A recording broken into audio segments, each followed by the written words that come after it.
Recording. Quick, talk about Nazis. Oh, they were good, weren't they? I like punching them. Core's going to lose a level. Real innovative. My favourite thing about them is how they've provided us with great bad guys for like 2 decades of video games. Yeah. And movies. It's great. Mm-hmm. Only 2 decades? Yeah, you're right. We're older than that. I'd say movies, us, and the war are all older than that.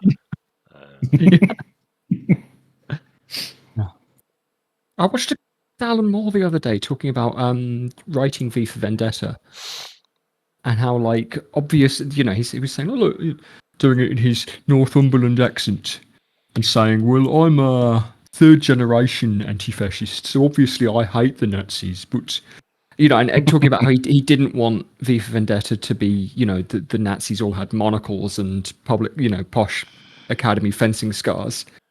You know, they weren't meant to be like, what's that fucking JSA arc where America gets conquered by Captain Axis and his band, right? They're not meant to be, you know. Don't know, right? You know, and Captain America comes in and punches them in the face, right? You know, V for Vendetta is much more sympathetic to its villains because, Makes them more believable. well, that's that, but also because it gets over the nuance of how dictatorship actually comes in, because you know the people that are supporting the dictators are not all cartoon villains growing up that way. They are ordinary. No, the perfect character. The perfect yeah. character in V for Vendetta to emphasise that point is the investigator. Sure, yeah. He's an instrumental fascist tool that isn't. He's a police officer, yeah. Yeah, you know, yeah, exactly. In that context, he's just a normal guy. I don't really remember that film very well. And I know we watched it at your house like less than a year ago. Oh yeah, because Alma loves that shit. Yeah. They made a film of it? Not according to Alan Moore. He's taken his name off fucking everything that's ever been adapted. And to be fair, a lot of them are shite. League of Extraordinary Gentlemen, incredible comic. Yeah. And that's the Sean Connery, though. Yeah. Yeah. Money pennies, piss flaps. Sure. Why are the names everywhere? What's going on this? Don't worry about it. Should I reload the table? Nah, it's fine. It's kind of I quite like it. I like how this tour has double Gromnon on it. Grom tour. And this tour marker over here isn't even attached to anything. It's just there, so just floating there. I can't think see that means them, you're permanently on 10 on the initiative there. Yeah, I'd take that. So that's average. Okay. Okay. Are we all present? Is Gav back? Yes. Present and correct. I don't remember what happened here. Yeah, that's all right. I'm going to give us a crawl. Don't worry. You have arrived after a day of walking. You know, 2/3 of a day walking through Evywood in a village. Wait, I remember. Carry on. Visible from the sky by the smoke pluming from it. This village does not seem to have a name, but you have followed veins of birch bark and trees, marking what once might have been a followable path through the forest. The forest itself seeming uncannily vibrant, greedy almost in its consumption and regeneration of the dead. Would you say the graphics are on par with the new Metal Gear Solid? The graphics are brighter than that. It's like somebody has turned the saturation up. Okay. Ooh. You've got like a swinging 60s psychedelic vibe going on. Maybe, yeah. Behind the scenes Mirkwood from the Hobbit movies. I don't remember those movies by choice. Behind the scenes, all the colours are mad in that area. They made a movie of The Hobbit? No. 3 of them. Yeah. I never understood that. Carry on. What was I saying? Yes. In return for saving the life of the village elder, a man named Chris, you have been offered a place to stay for the night, directions towards a ceremonial place of power where you suspect the druid Ilril will be working, lurking, doing whatever he's doing. And food, a decent feast.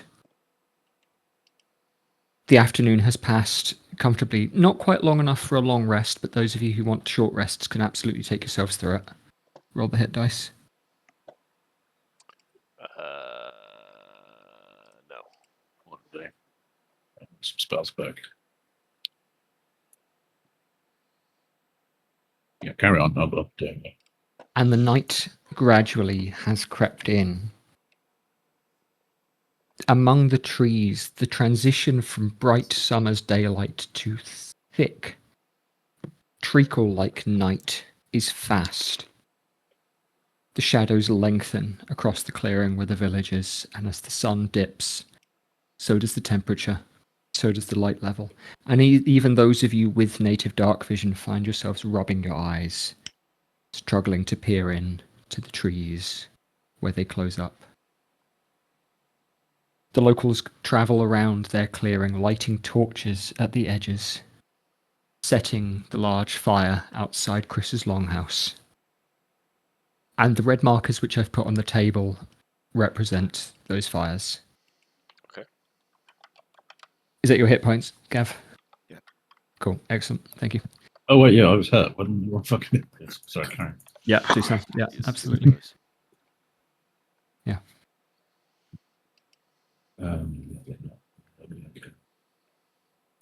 They explain to you a couple of things. Now, Judith is going to take the first watch, and I believe Jethro is going directly after her. Sure. She says, I'll come and wake you in a couple of hours. We'll have a walk around.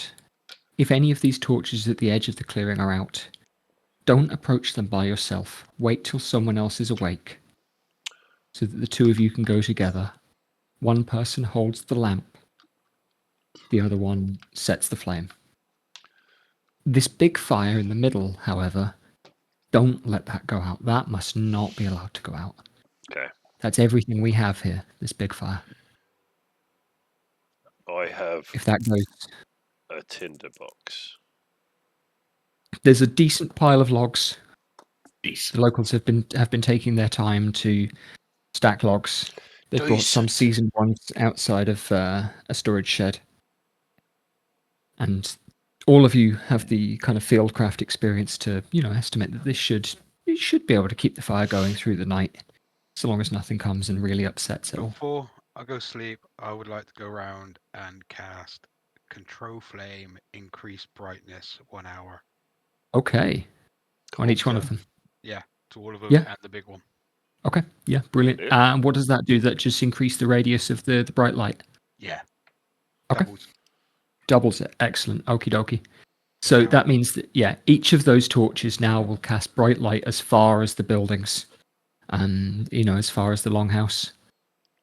Sweet. So the entire village now will have a decent stretch of bright light. Tongi, I think that might affect you negatively, but everybody else That's fine. will feel the benefit of that. And slowly the villagers, with the exception of Judith, whose watch is first, turn in, say their goodnights, finish their drinks, and go to bed. Jethro, after a couple of hours, you feel a grip on your shoulder. There's a gentle breeze, and the tops of the trees nearby are stirring. Gex, you said Jethro was sleeping outside. Yep. And so it's taken you a little while to get off to bed. Dusk has had a brief stint of quiet. The real crepuscular animals are quiet ones. The foxes, the wild cats.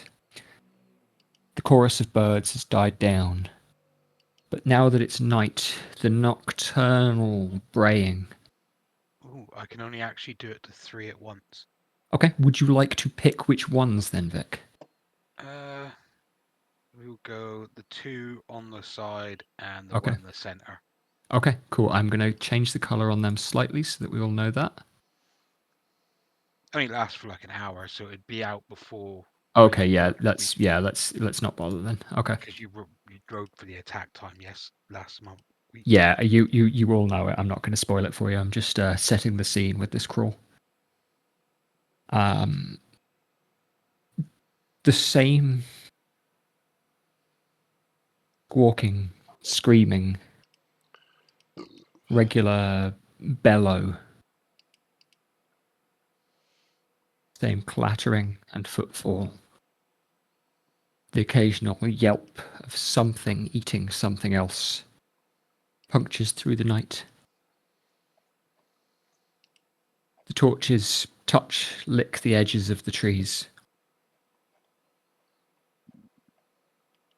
What do they taste like? Are you also licking the edges of the trees? No. I was going to say, the torches have taste buds. Yeah. Judith walks over to one torch that has gone out during your rest. It looks as though it has fallen onto the grass, and the grass itself is singed.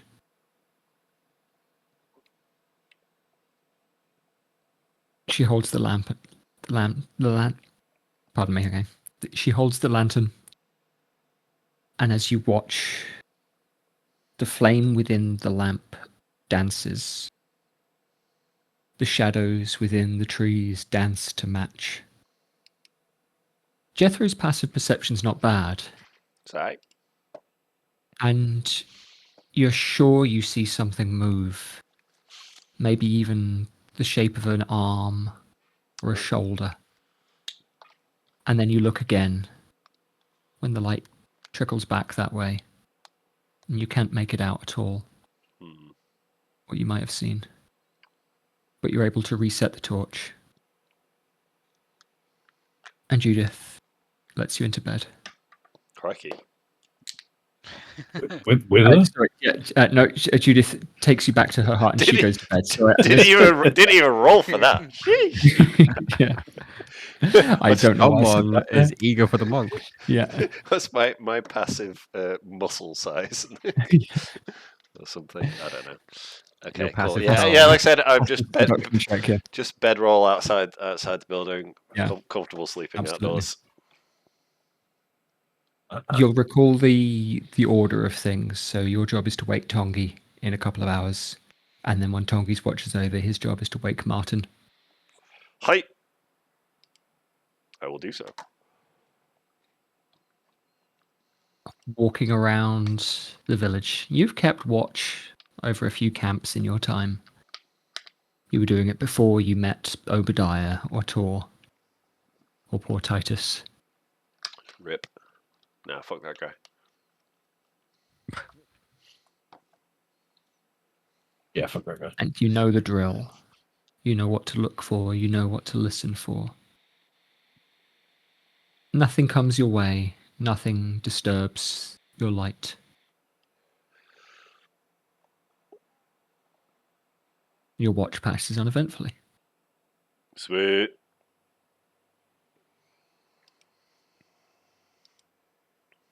After a while, you notice that it might be time to put some more logs onto the big fire.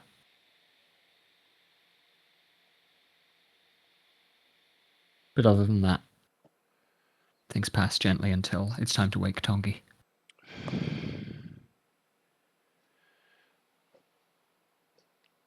Oh, Tongi, nudge. Yeah. Gentle nudge. Yeah. Oh, right, my time. Tongi, you awaken under stars. Your eyes are well attuned to darkness after your early life. You know that this isn't day, but it feels positively bright for nighttime to you. Your eyes look up, and the twinkling lights in the distant sky blink back at you. the lick of the torches and the flames around the camp, around the village, are comforting and warm and animate. Jethro, are you going straight to bed? Yeah, I trust Tongi. I'll lie on my bed roll and go to sleep. And Tongi, what would you like to do during your watch? Like patrol around in a circle, make sure all the lanterns and the fire is still lit and stuff. Yeah. With my high passive perception, hopefully I'll see something wrong in the tree line. Yeah. Well, You not hopefully see something. walk, you patrol, and you turn a corner and you note that one of the torches stuck out at the line of the trees, which had been obscured by the building around which you were walking, has been knocked down. With that high passive perception, there's definitely movement in the shadows. The tree itself at the edge of the light could be a trick of the shadow, but you know how to read shadows. They're a comfortable thing for Tongi most of the time. That tree is different than what it was the first time you went around the building. Back 2 seconds into the piss.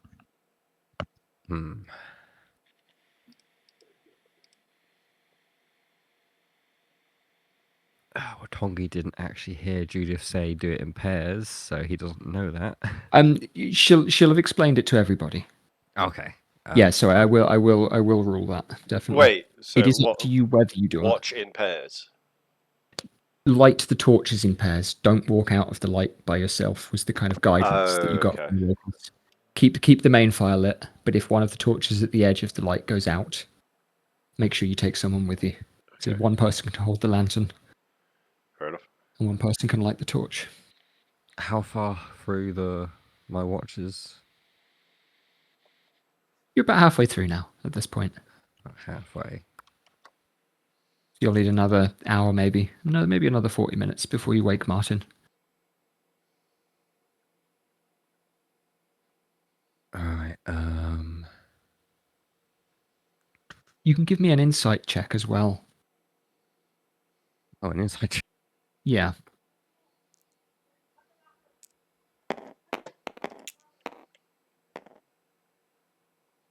Yeah.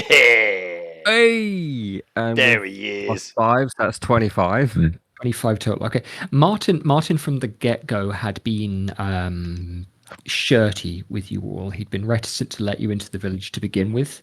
This wasn't the man that came and approached you with the axe when you first arrived, that insisted on seeing your hands, your arms, making sure that you were clean before you let you in. But he'd been standoffish, and when the watches were being divvied up, he'd had a look on his eye of looking around the 5 of you before and was quite eager to let the 2 of you that have volunteered for watches volunteer where other people had said, no, you couldn't, no, He had to be cajoled into taking his turn. He might be reticent to get up at all when you wake him, and was, quite eager to get a full night of sleep. Is he just being a lazy prick, or has he got something weird going On the 25, it could be that he's just a bit of a, he's a bit of a lazy twat. Alright, fuck it. I'm gonna go wake Martin up then. You're going to go and wake him now? Well, I need, gotta do this in pairs, so Yeah, okay. I wanna go wake him up now and then just be like, right, you can stay up for the rest of my watch with me. Sure.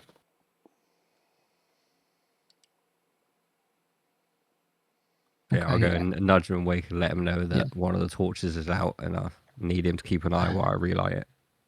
Is it my turn? Is it the torch out? Yeah, come back when it's my turn.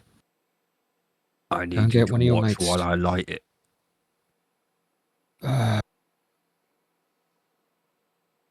Give me the lantern then. Alright, I'll hand in the lantern. Which one? Come on. I'll lead him over to where the brown Yeah, out torch absolutely. is. It doesn't matter which one it is. Give me.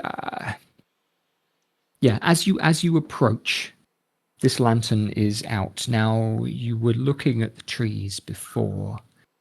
Martin is hesitant. He's standing now.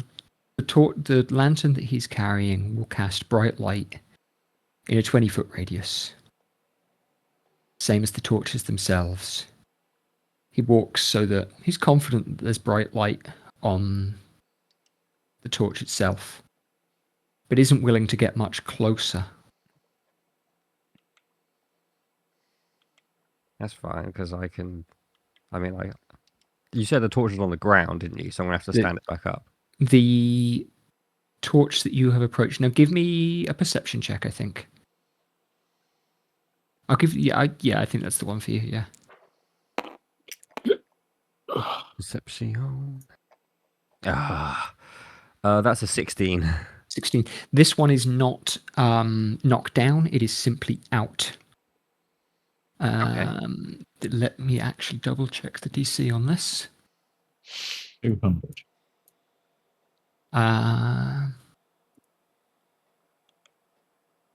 On a 16, I'm not going to tell you much more about that, just off the back of that. But it is simply out rather than knocked down. Well, if it's not on the ground and it's still stood up, I'm going to cast a cantrip at it. Yeah, fine. Yeah, from a distance? Yep. I'm Yeah, going to hit it reasonable. with Firebolt. Yeah, okay. Yeah. I'm not going to make you roll to attack that. It's an immobile object. You're pretty confident with cantrips. And so it catches and it lights. And it sparks back up, casting light just into the trees beyond. There is bright light. And the light flickers for a second before holding fairly steady. You are sure from your memory, but it could be your memory playing tricks on you, that these trees look different than what they did before. Right. When you turn back, Martin is scowling at you. His eyes are narrow. So you didn't need me to help with that. Miserable bastard. May need to wake up other people after this, though. And I'm going to turn back around towards the trees and cast Detect Evil and Good. Oh. Okay. All right. Can you read me the wording of the spell? For the duration, you sense the location of any aberration, celestial, elemental, fey, fiend, or undead within 30 feet. Okay. You get no hits of any creatures of that type. Sheesh. Okay. That's a good thing. As far as I'm concerned, that's a good thing. Go to sleep. All good. Yeah. Oh. Absolutely. What level is that spell? That's the first level. It's a first level spell. Okay, cool. Yeah, like I say, yeah, you get. I'm not going to repeat myself there. That's fine. Okay. Now, technically, Tommy's got a few minutes left on his watch, but what would you like to do? Do you want to go straight to bed?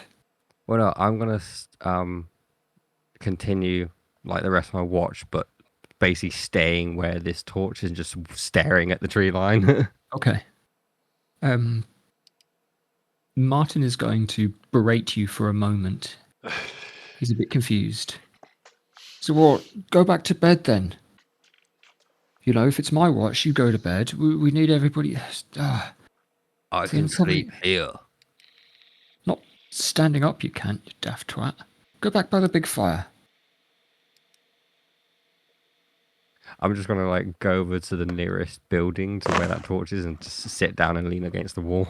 Absolutely. What I'll do is I'll position you next to a building. So let's put you up here.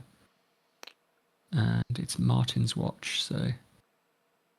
Martin's that guy. Yeah, Martin's that guy, so I need to... What? Did I not name? I missed somebody on the name. That's fine.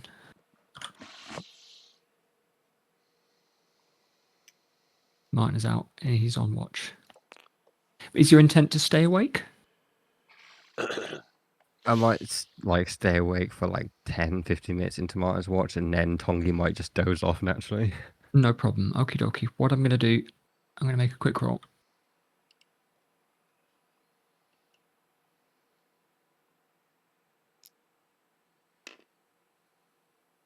Okay.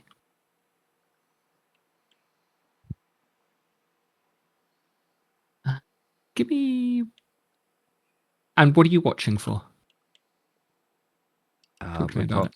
If he's staring into the tree line, Tonga's going to be watching for like movements of like the trees or anything in the trees, like shadows that don't look like they're being cast by natural things in the area.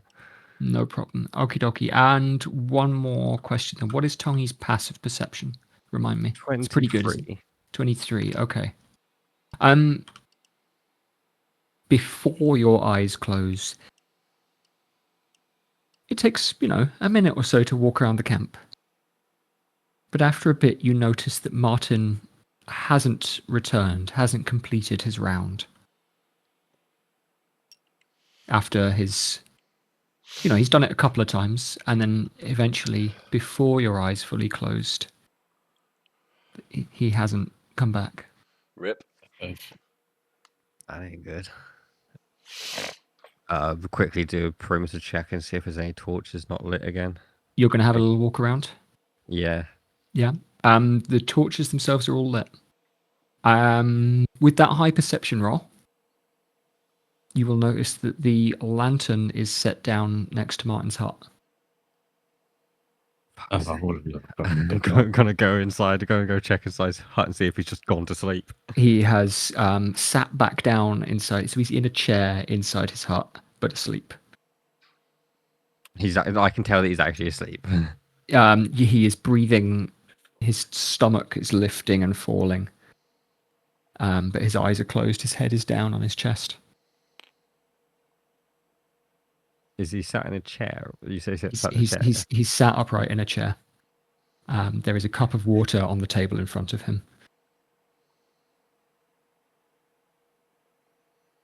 I want to go and kick the chair out from under him.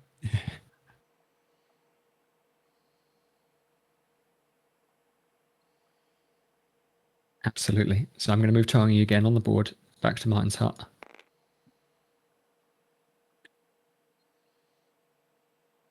And Martin coughs and splutters and hits the ground hard. He stands and he swears at you. The fuck are you playing at? I'm just getting a drink of water. I'm not allowed a drink of water in the middle of my, my watch. You're sleeping. Should have put his fingers in some water. I'm not fucking sleeping. How fucking dare you? I would never sleep in the middle of my watch. Like Tongi will just roll his eyes and like head back outside. Come on. He comes out with you. And again, I'm going to make one more check.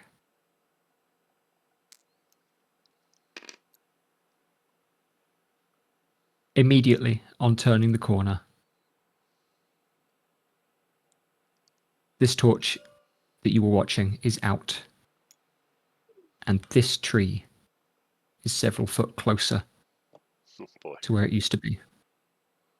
Motherfuckers wearing ghillie suits. Martin, go and wake up my friends, please. And I want to head slowly towards that tree. Sure, yeah. Let's roll initiative. Let's roll initiative. What?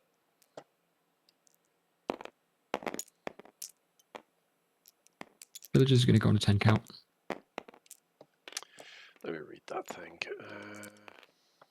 You go last, probably.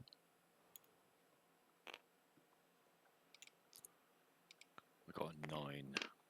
If somebody could move me on the tracker. Yes.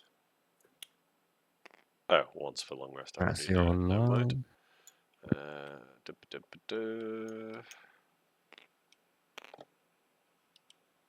Yep.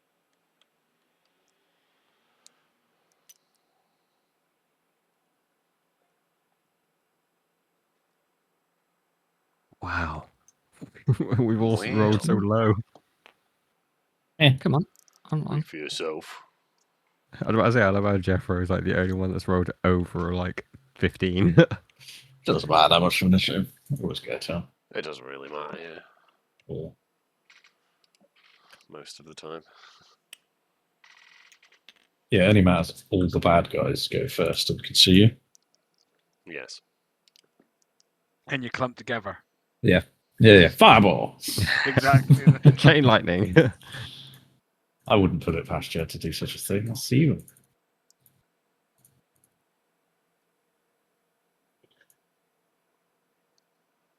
See, the perfect layout would be Jeffro going first and Tongi going last. Always.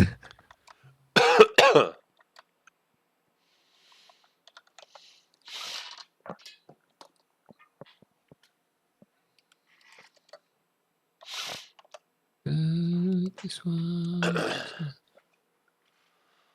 Sorry, lads, I'm just positioning thingies. That one goes on. So Jar Jar.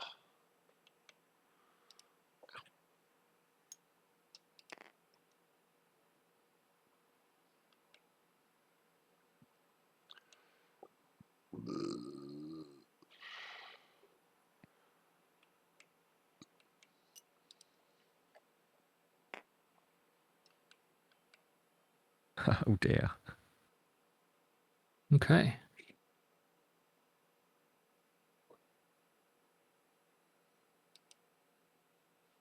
Okay.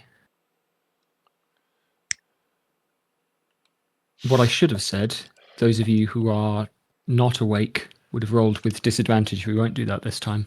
A, because you've all rolled pretty badly as it is, Well, with the exception of Jethro. he sent a bloke to wake us up, right? Yes, but we're Before that happens, I see. yes, this is as that's happening. So I won't catch a reroll, but you're being awoken from your sleep. I suppose that's pretty close to surprise. As part of that. But that's fine. And so, Jethro, you are asleep, I'm afraid, at the top of the round. Yeah. Mute that. So this.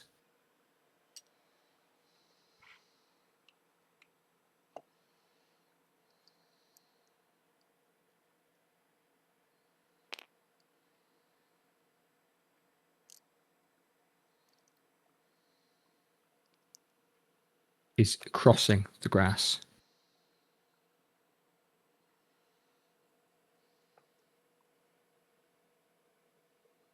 I'm going to recolor this because it's the same fucking color as the fires, and I don't want that to be the case. So let's recolor that. And I'm not going to tell you where it is or how many of them there are because Tony hasn't spotted them yet, and everyone else is asleep. Cool. Tony, it is your turn. I'm gonna have to just book it around trying to spot everything. shout loudly. What you see walking towards you is not unlike the trees that you fought the day before, but not much like that either. It's about the same sort of size, but the bark is very different. It isn't smooth. This doesn't have the arms or the heavy set trunk that the one did before. This looks much closer to something like a sycamore. Lots of spindly, kind of split branches. The bark looks not as solid as the trees you fought before, but not, not especially healthy either by the standard of trees.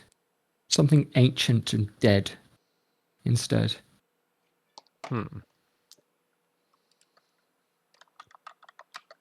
Right, first things first.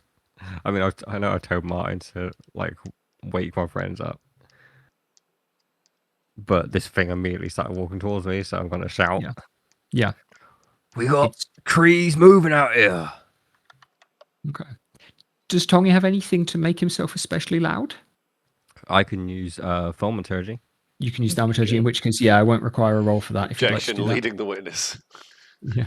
Yeah, I'm going to use my thaumaturgy cantrip. You're going to use that, no problem. Good idea, Well, Tongi. it's absolutely your choice there, Jamie. If you want to use your action for something else, if you Like, if I should have thought about it, I should have been like, well, Tongi's shouting, maybe he should make his voice louder, but I just always forget to use thaumaturgy. it's what it's That's for. right. Stop this.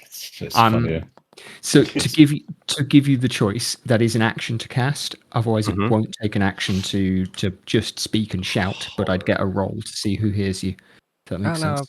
I'll use my action for thaumaturgy because that's a cantrip, so I can still cast a spell with my bonus action, can't I? Absolutely, yeah. If you've got a bonus action spell you'd like to cast, I have one bonus action spell, and that is spiritual weapon. excellent choice. So yeah, what level? Oh fuck it, why not? I want to cast spiritual weapon at 4th level. Great, cool. That's a Strong. big boy.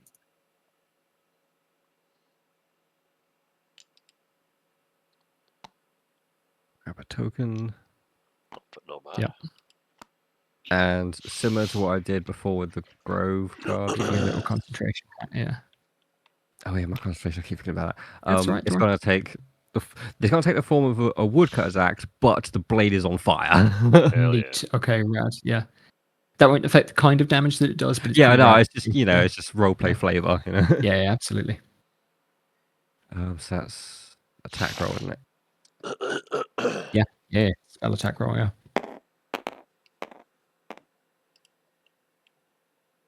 That is a 20 to hit. 20 will definitely hit. 3d8 plus 5, and that's force damage, I think. I think so as well. Yeah, force damage.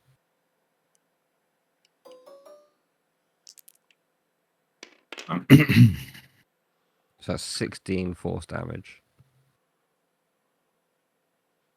16. Cool.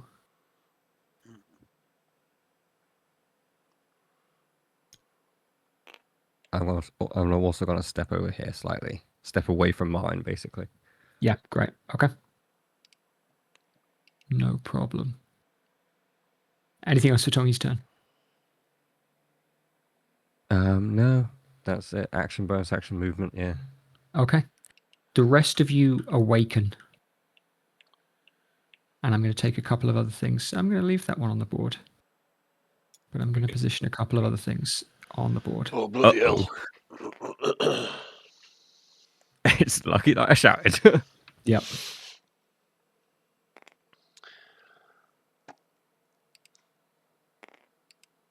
Oh, we got a little thing as well. Oh, no, what are these things? It's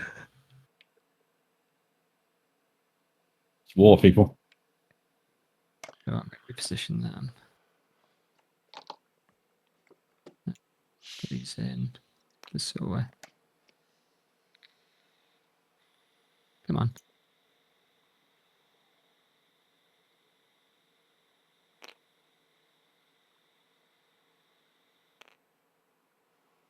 And again, we're just going to number these really quickly because Why do you sound different? You got any much? I'm borrowing Leo's just because of the ins and outs of things. There are 2 number 3s there. Yeah, Computer's briefly. bad. Yes, because computer's bad is the simplest answer I can give you there.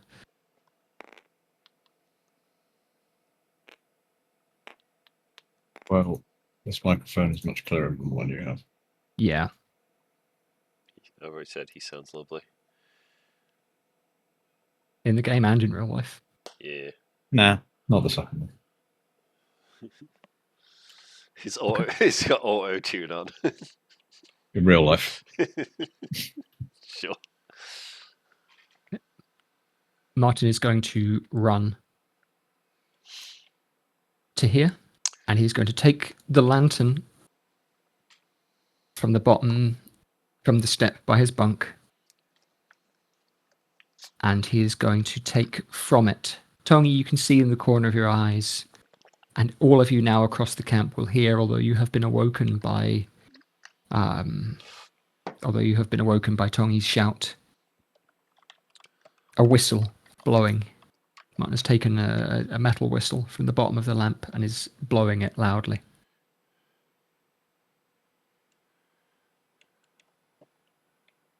Stephen here is going to step from his hut. Well, it looks like these people are all prepared for this kind of situation. He has an axe in his hand. He's going to make an attack. You think they'd be prepared for fucking relighting a lantern and not having a fucking whinge about it? Yeah, well. Bloody Martin. I think Martin's just a lazy bitch and he's coward. Martin's not making it to morning, that's for sure. No. He wouldn't admit it to morning if it wasn't for me. Yeah. That won't hit. Let's give everyone else an opportunity. Judith is going to step out of here. Throw a fireball. She is not going to do that, but she is going to step up and attempt an attack on that thing. No, Judith, let me handle the big thing. Will that hit? That will hit. Oh. What's she Pretty hitting it good. with? Well done, Judith. She's just got a woodcutter's axe. Oh, okay. I was about to say, she's just punching it. Yeah. Whack! Ah, my hand. Yeah, just like Minecraft mode. Punch the tree. Wait, I'll punch trees, I don't give a fuck. Oh yeah, you're a monk. You're kind of built for it. Yeah. I punch, gotta calm down. I punch trees for meditation. Yeah, you punch trees for training. Yeah. And it's going to hit that one pretty well. Okay. You should look at the chat in a minute, Jed. The WhatsApp, sorry. Okay, yeah, no, I have muted that, but it's fine. I did not know that M had written off the car. Oh dear. Okay, yeah, concern. Which one's that, number 4? Yeah. All right, off your car. Did you know? Yeah. No. Men don't tell each other things. True. Okay. We'll give Graham an attack. Graham's going to miss, and Rosie an attack. And does Rosie miss? She does. That's fine. Okay. Chris and Oscar are also going to exit their hut, but they are going to stand either side of the large fire. Those of you who are waking up, Yeah. we'll see them dealing with something, but they're spending their action doing something there.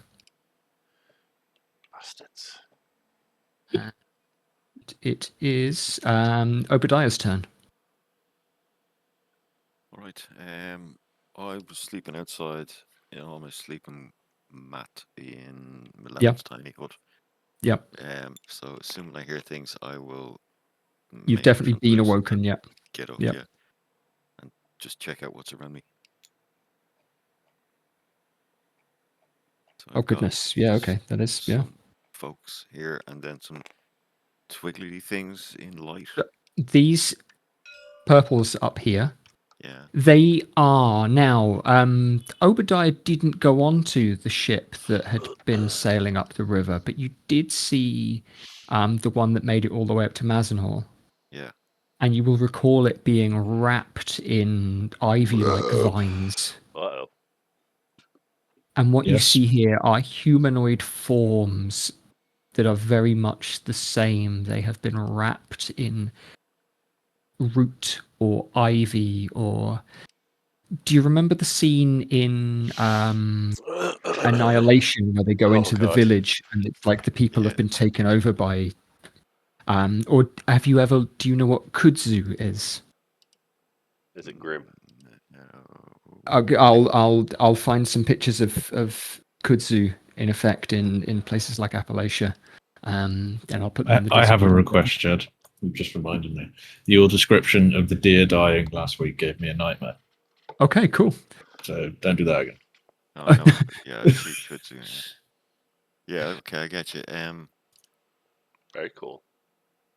All right, I'm gonna go try get myself a torch. Yeah, So sure. Yeah, from the pick fire something next up to you. near the fire. Yeah, in Yeah. fact, just grab something from the bonfire, Yeah, absolutely. I was going to do that. and then I'll Yeah. move over towards Vic, and then down towards the first pink, and set it on fire. The light can. pinks. Yeah. The light pinks at the bottom of the Sorry, table. the ones near Vic. Yes, so these ones where my black hand Yeah, is. I'm yeah. pinging now. Yeah, absolutely. I'm going to pick better colors. Let's move that out of the way for a minute, and I'm going to change the colors on these ones. Yeah, I ended up having a dream of it happening to Bob. Oh, Ugh. Yeah, it's pretty rough. no, different color again.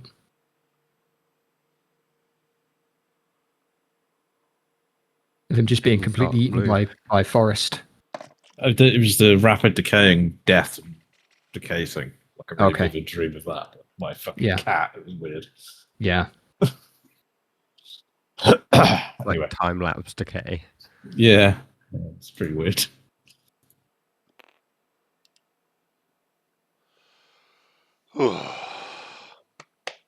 That was Well, when I had that migraine last week. So yeah. yeah, sure, yeah. Okay.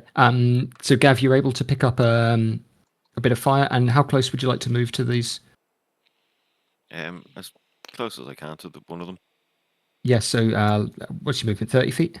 30, yeah. We'll say you go straight past. You go 5, 10, 15, 20. You can 30, get all the okay, way I'll up stay to there, yeah. number 1 there, yeah? And was it an action to pick up the torch? No. It's a free action. In that case, I'll make an attack. Okay, you're just gonna Oh my swing it? God. Yeah. Oh, but I was Just kinda see swinging if I for can set somebody. fire to them. Okay. Massive Yeah, plus 4. roll it in the chat. Add it'll be plus your strength, but probably not your proficiency. Yeah, you don't have not improvised I- weapon proficiency. Yeah. Does it not count as a club? A club, even a club has like a shaped handle. What Obadiah's grabbed is a random bit of wood. Oh, okay. It's a stick. Yeah. Yeah, 16. 16 plus your strength. Yep. That will hit. Sorry, I'm flicking between stat blocks again. Yeah, that'll definitely hit it. Yeah. Give me a D4 again plus your strength.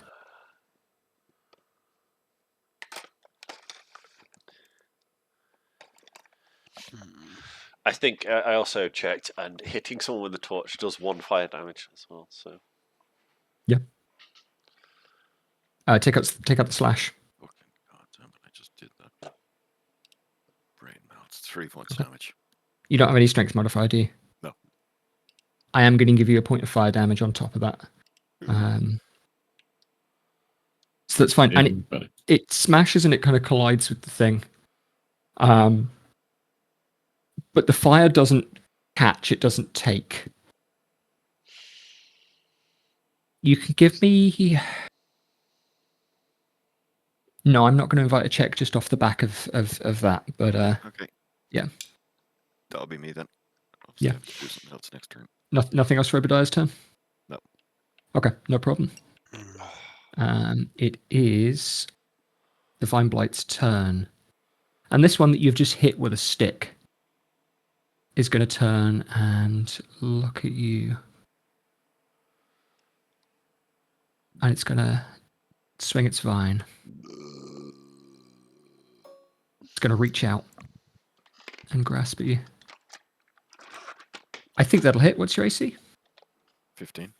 So yeah, okay, so 16, that's a 20. That's a 22. So that's fine. Okie dokie. They're thinking about it. Yeah. that would hit any of us. I'd be right. Oh, I'm you got still in my shield. shell at the minute. So Oh, yeah. see at the minute like 23. Gav, that's 4 points of bludgeoning damage, but also you are wrapped in vine here now. And grappled. Righty. 2's going to make an attack roll. It's going to miss. Excellent. Going to move up similarly. It's going to make another attack against Graham. Yeah, fuck that guy. That one will hit.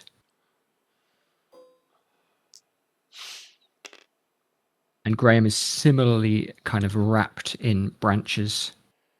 Bloody hell.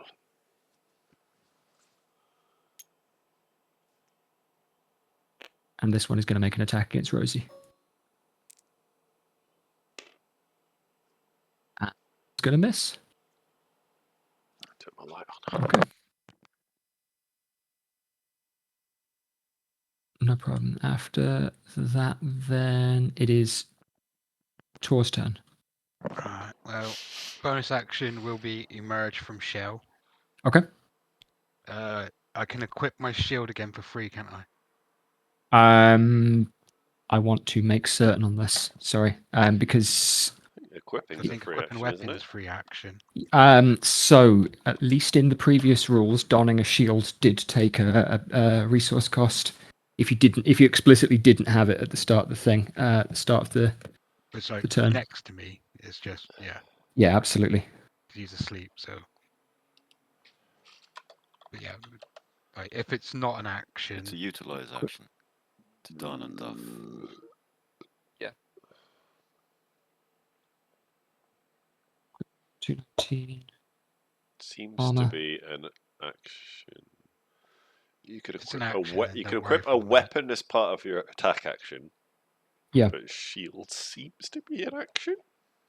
Yeah, it's fine. I'll leave that on the floor for a second then, leave it on the floor. Yeah, no problem. and I will look around. I'll see that Yeah. Obadiah is obviously in trouble. He is encased, enshrouded, grappled by the And constricting vine. then I will conjure a Fey right behind the enemy. Okay, cool. Hell yeah. Level 6. Oh, 6, One okay. second. That is tippy toppy. Da-da-da. Also, make sure you set everything on fire. But Hey, it this did is a say keep the spirit. fire burning. Set fire to all the buildings. Okay. So yep, it's going to attack the. How many attacks does it get a second? Sorry. 20 billion. Depends on which level you're casting at, right? Like I think if it's Just 5th the or above, it stick. gets 2 attacks.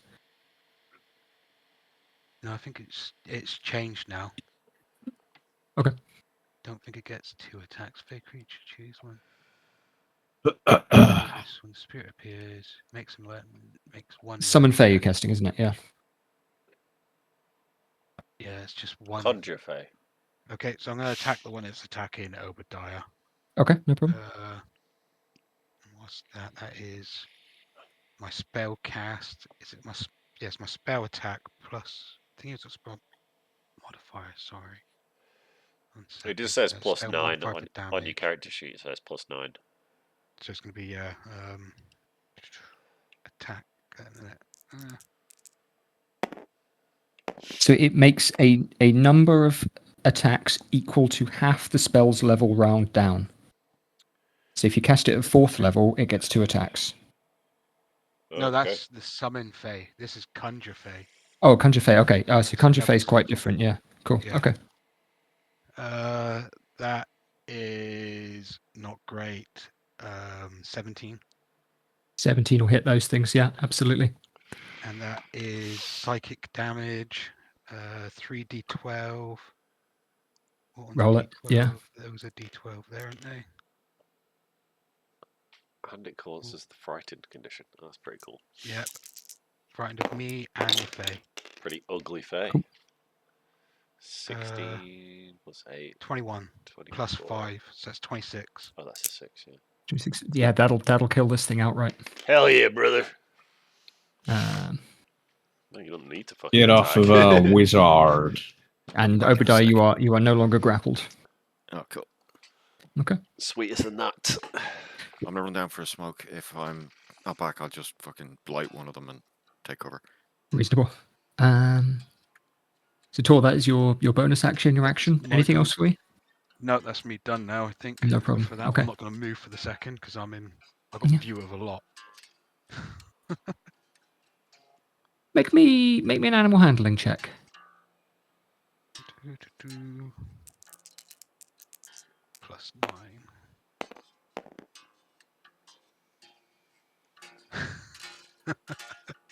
11. 11. The baby owlbear is really snarling. It is really kind of, its eyes are darting back and forth. And it's going to move. Scared. It's seen Obadiah wrapped up like this. It's seen that, and it's going to turn, and it's going to move. Poor baby. It's only going to go that far. Okay, that's Tor's turn. Gronon, it is your turn. You are inside the longhouse. No, I am not. Okay. He's following me at the moment, I'm assuming. Sure, yeah. Just got up, run out the door, heard noises. What do my alphas see? What's this big red thing? It's just a fire. This is the fire. This is the big okay. the big main fire. Just check. Chris and Oscar are doing something ceremonial at the edge of it. So I'm looking at pinks and bluey purples, right? Yeah, absolutely. I'm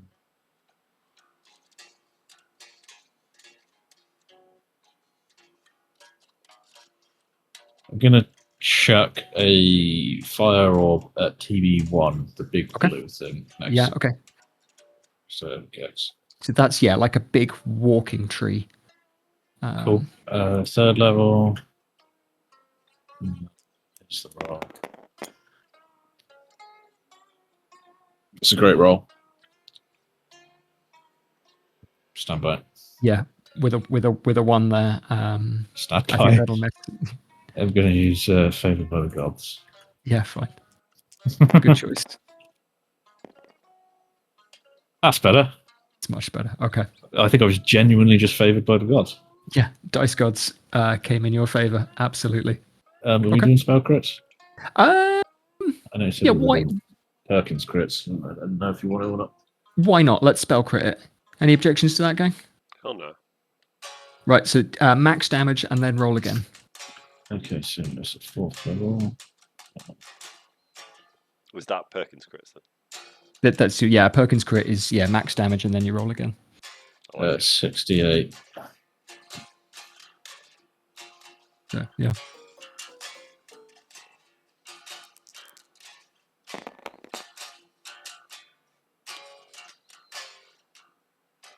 So it's 48 plus whatever I just rolled.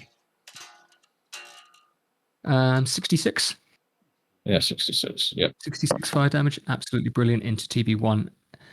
That's a pretty strong hit. Did it look particularly effective?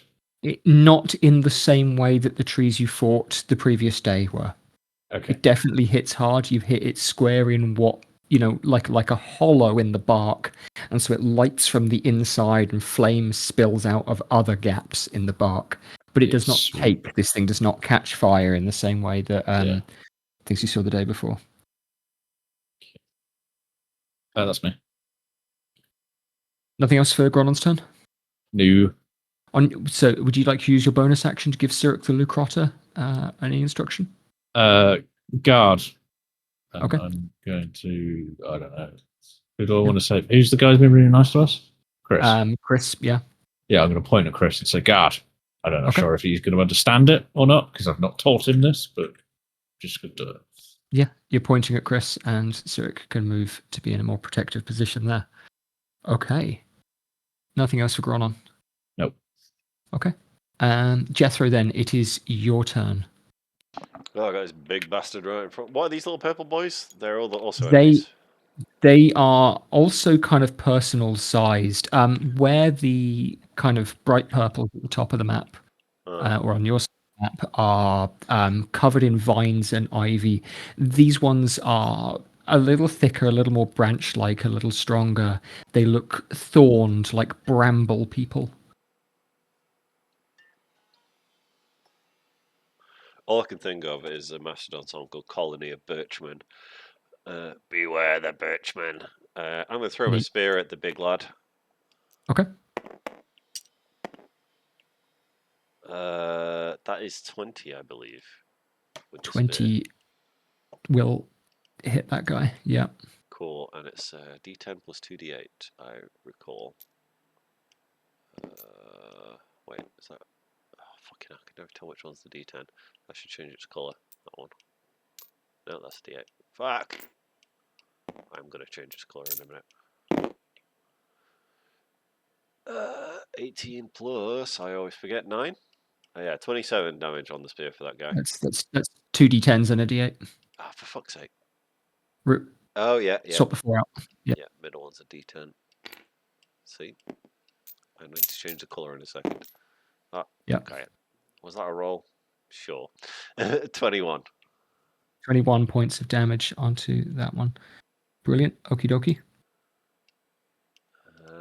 And I will same again.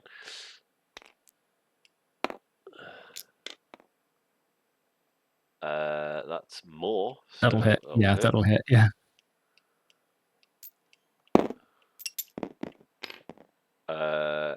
That is actually 27 damage. Cool. Great. Brilliant. Is he looking hale and hearty? It? That is looking really quite hurt. Okay. In that case, I'll give it some flurry of blows. Which is plus 11. And I believe a D10. Let me just check.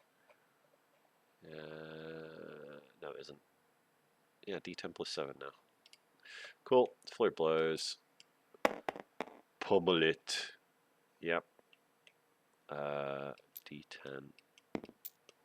I'm going to give you a clue here, Gex. Yeah. 1, don't bother rolling damage. 2, give us your best description that you can of your attack. Well, I guess I've jabbed it with my spears a couple of times, so I'm just gonna leave the spear in it and then bring my spinning. I'm gonna do it. No, I'm not gonna do an axe kick because you can't do that sideways. But I'm gonna spin around, spinning back heel to the side of it. Where I've hit it with the spear to try and hit that weakness, and it's like Excellent. 17 damage or something. I don't know. I'm aiming to topple it to like a lumberjack with my foot. It had 1 hit point. Excellent. After your last spear attack, and so yeah, your foot goes clean into it, and the bark shell crumples, and the branches come down and fall around you. Lovely. Right, and I have 2 more attacks. I forget. Can I do the funky shit with my flurry of blows? Power strikes. Yeah. Whatever. I will turn and attempt to attack these ones. Yep. Oh boy. That is like not enough, I think. 13. 13 on the purples there. Sorry, right. Okay, is what you need actually on that. Sick. This guy then, I'll run in with a Superman punch. That's 9 plus, fuck me, 7. He's 16 on that Superman 16 punch. points, yeah. Yeah, and I've got a final attack for him, which is more than I rolled. So I also hit. And, well, that's an 8. But I would, what can I do as a... Shit, I keep forgetting what I could do.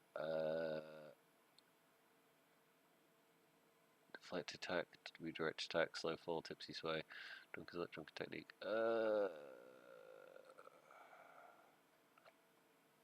Can I not like knock them back or something? Oh yeah, damage, grapple, shove. Nah, fuck it. I'll just do the damage of 8. Yeah, great. And leave it at that. On top of the 16 you did before. Yeah. Great. Sort my fucking dice out. Okay. That's the end of Jethro's turn? Yeah.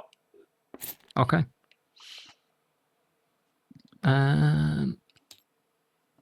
Tongi and also Judith are going to be subject to what is this called? Grasping root attacks. Oh boy. Give me a strength save, please. I'm going to make Judith's. Judith is going to pass hers, amazingly. Wow, nat 20 for Judith. Ah, fuck. Reroll that. That's very cocked. Right. That's better. Strength saves. So that's 21. That'll also pass. Okay, cool. No problem. You are not grappled. Regardless, it's going to move forward. In fact, actually, I think you're in range anyway. What's the range on this? Yeah. It's going to swing branches at each of you. Damn it, target me. Yeah, absolutely. Target the villager. One at you. So that's a 19. That is my AC. That'll hit you. Okay, cool.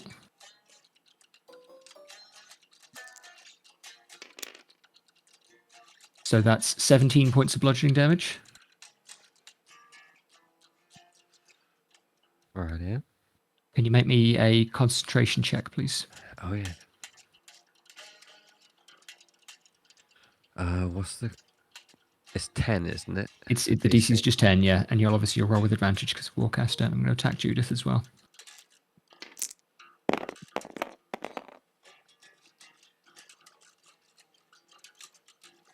That 11 is cocked, so should I reroll that one? Yeah, I do. Just that one. Wee. Oh, nice. May we, did you just say? Yeah, it's like 19 plus whatever. Cool, right, you can keep your concentration up. Judith, however, is splattered. Oh, She takes a branch clean to the chest and just crumples into the dirt. Fuck! not Judith. She took Jethro to bed.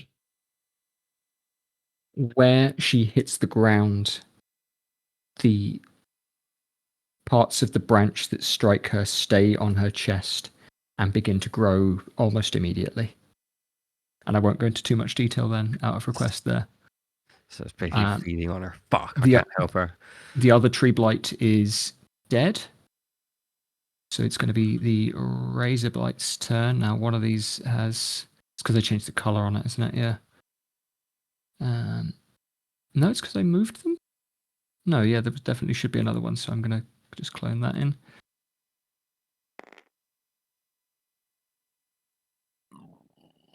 Yeah, because otherwise we've got 1, 2, 3. Yeah, okay. No problem. This one's going to move up. So I'll make 2 attacks against Stephen and Anne. Let's go for Stephen first.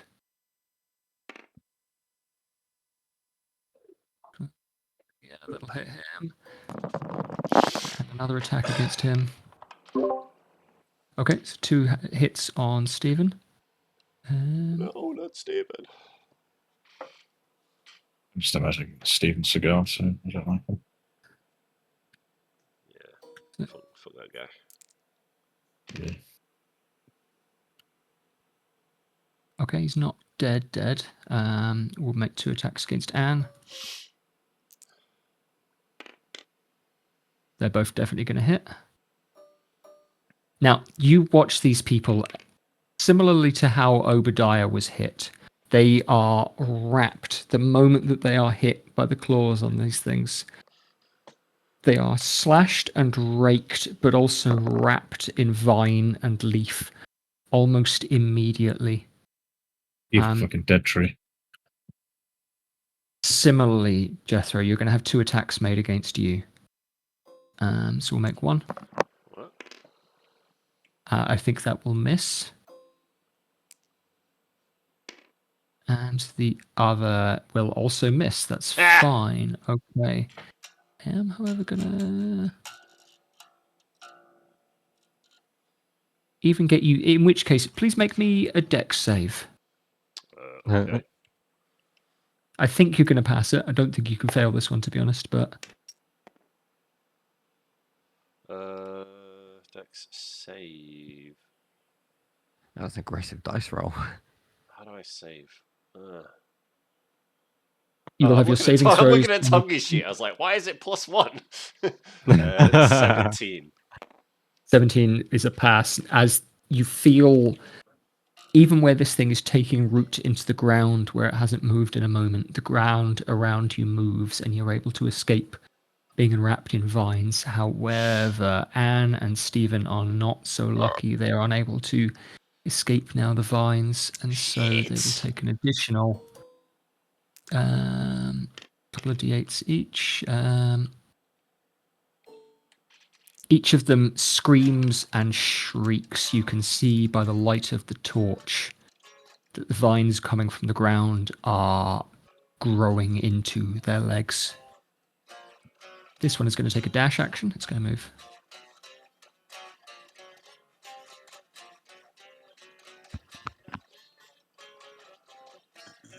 And it is closer to all of you.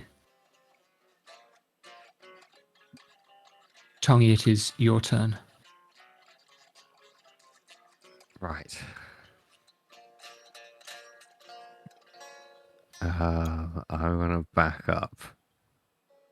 Okay, you are that going to take an might- attack of opportunity. Yep, that's fine.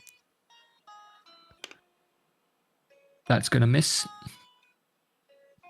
And then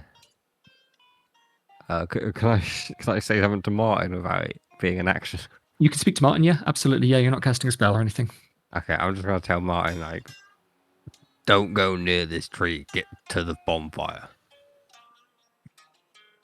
And He is then, nodding. He is now terrified. Yeah, after watching Judith just get fucking destroyed. And then use my bonus action first to attack it with spiritual weapon again. Okay, yeah, do it. Yeah, bonus action. Yep. Oops. Smash the face spirit. So that's 20 to hit. 20 will hit it. Yeah, absolutely. It was 3d8 on it, yeah.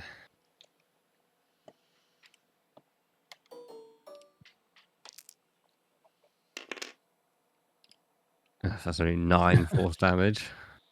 That's fine. It's something. Yeah. It's a piece of piss. And then action. Yep. Firebolt, because that's a cantrip. Cool. Go for it.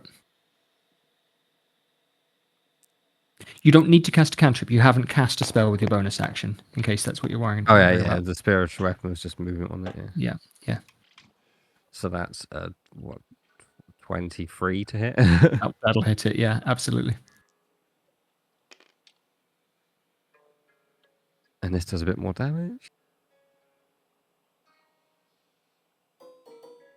3d10. So that's 15 fire damage. An extra 15. Okay, cool. Great. Anything else for Tongi's turn?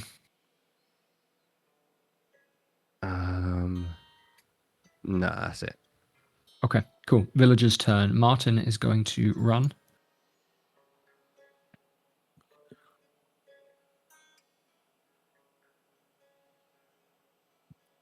He's terrified. I'm going to give Stephen and Anne attempts to escape their grapples.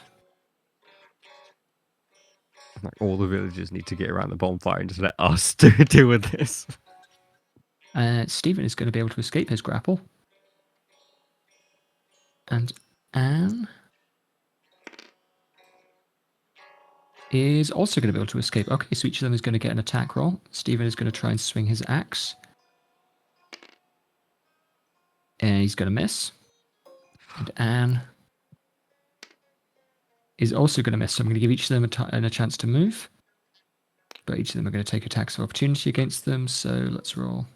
Sorry, gang, a lot of moving parts. This isn't super interesting. Okay, so Stephen is going to be grappled again. He's not going to get to move out. And Anne is going to get to escape. Well done, Anne. Except that she's going to run into this one. Yeah, I'd rather say she's running right around the corner into another one. Yeah. Also going to make its attack of opportunity and is going to grapple her. Okay, great. So let's roll damage for those. This might kill Stephen. No. No, Stephen the mad lad came running out of his axe.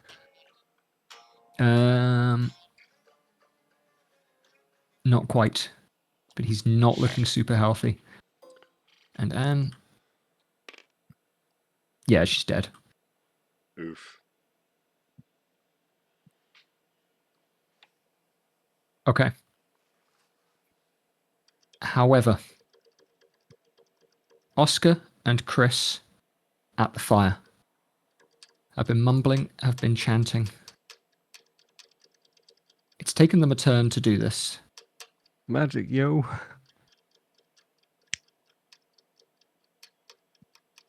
From the fire, the twisting, moving shape appears.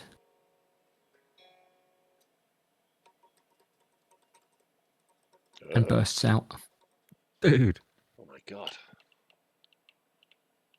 It's going to move to there. It's going to make an Summoned. attack.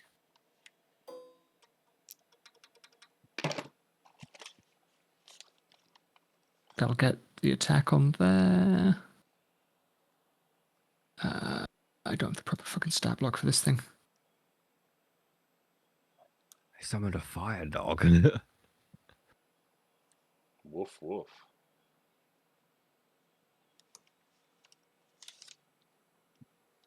Okay, right, great. Fuck off you.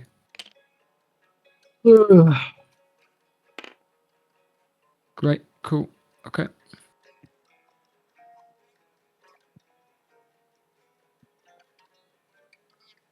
Okay, that's not badly hurt, but it's hurt a bit. Fine, cool. Okay. Chris is going to stay where he is. I'm going to give him a little concentration hat. Oscar is going to step this way. He's going to cast Fireball. Cast Firebolt, even, not Fireball. Well, we know who the spellcasters in the village are. Yeah.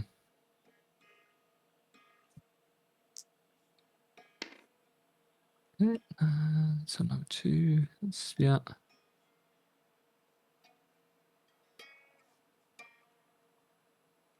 Okay. And we'll give Rosie and Graham are both still grappled. That means that they will, I didn't even do this, they will each take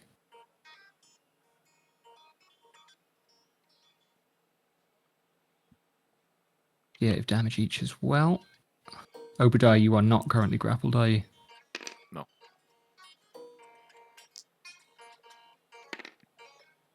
That's how they start their turns. So they're now going to try to escape each.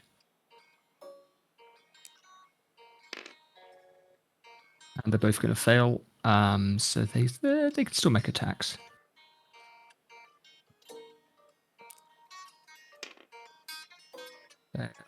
And that's a hit for Graham on that one. So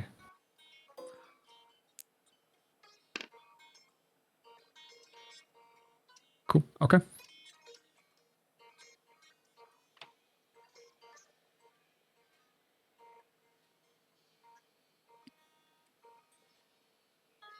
Wait, how many hit points does this thing have? Oh, that'll kill it. Okay, cool. All right. Graham buries his axe into this one's head. It is dead.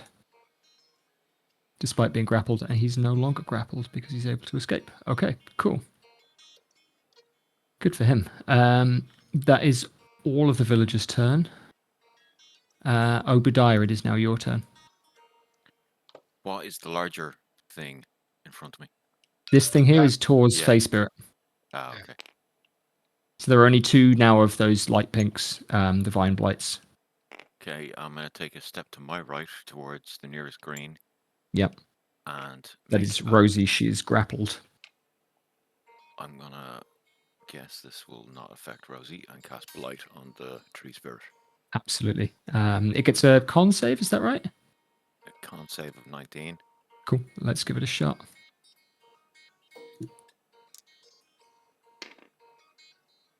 It is going to fail that save. In that case, it takes... Come on, D&D Beyond. What did I do there now? I No keep hitting the slash. It's the full exclamation point. Yeah. D8. Yeah, 24 points of. That's a shit roll. 24 points of damage. That doubles because it's blight being cast on a plant creature, right?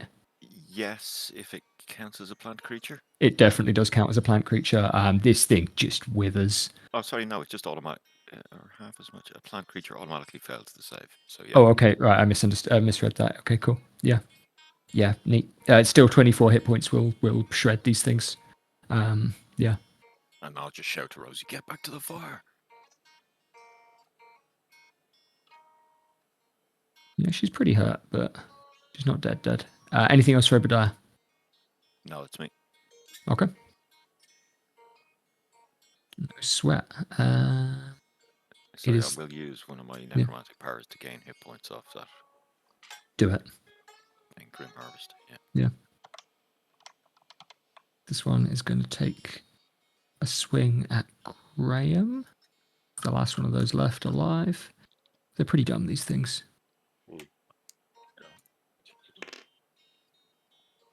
That will hit. So he's wrapped up again.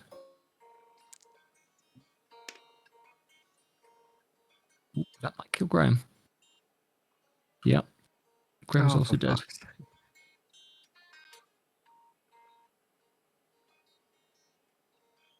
Okay. And this one, because it's killed the man, is going to use its movement.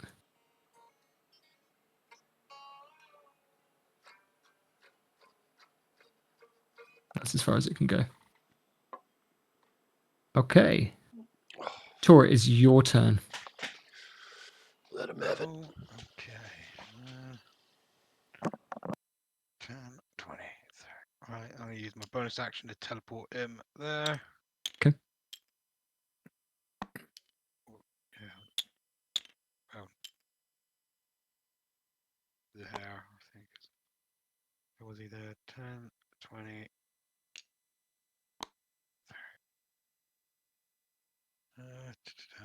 And then, what do I want to do with my action? Do you have a healing word by any chance? That is a bonus action. I've used my bonus Ah. action. Damn it. I've only got healing word and healing spirit logged on as well for heals, I think.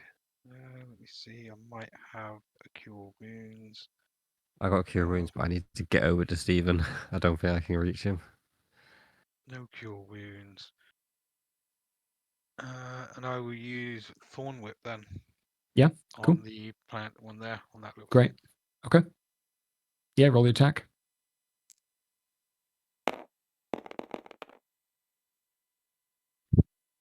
Which is, oh, sorry, see that. 13 plus 9, 21, 22. 22 will definitely hit. You want to pull it towards you. Anne is unfortunately dead, so you can move it into Anne's space. If it pulls towards you. At level 11, that's 3d6.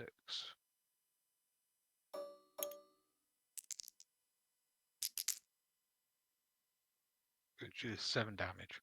7 points. Okay, cool. Yeah, that's something it had already taken a bit, that one.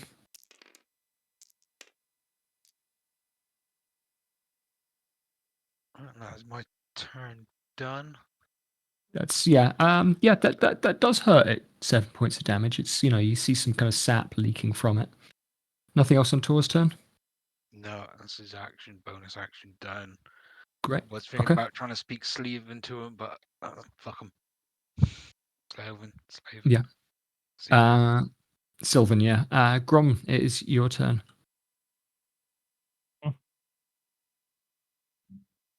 You can walk around the corner to about here. Yeah. And throw a chromatic orb at that thing. Do it. Yeah, you've got line of sight there. I think that's like 120-foot range, isn't it? So plenty. But I'm also going to use my innate sorcery before I do it. Yeah. Bonus action to do that. Yeah, good choice. Yeah. Okay, so What does that look like? That's the first time you've used that with Gronon. not a clue. No one can see me. I've walked around the corner. Okay. Gronon says a little prayer under his breath and becomes more sorcerous than before. He's covered in like lightning scars Yes. from from lightning going through him. So imagine those are glowing, glowing fucking yellow, and like sparks are emanating from the scars themselves. That's rad. Yeah, that's what I'm going to go with. You've been playing Metal Gear Solid Delta. You got it, Just right. turn So it into Vulcan. sorry, the brain's not going through. Right, it's a 4th level again. Yep, cool. Usually with 1. I'm pretty low on the old spell slots now. Which is a 19 plus a million, so that definitely hits. Yeah, sure. Yeah, absolutely. 4th level. Imagine if it didn't. Yeah. So I did fire last time. Yeah. I'm going to say it wasn't as effective as it had been earlier in the day on the other trees. Yes, yeah, I'm with you. Yeah. I think this time, actually going to use lightning. Okay, great, rad. Just for the difference. And sorry, I was reading. 4th level, 68.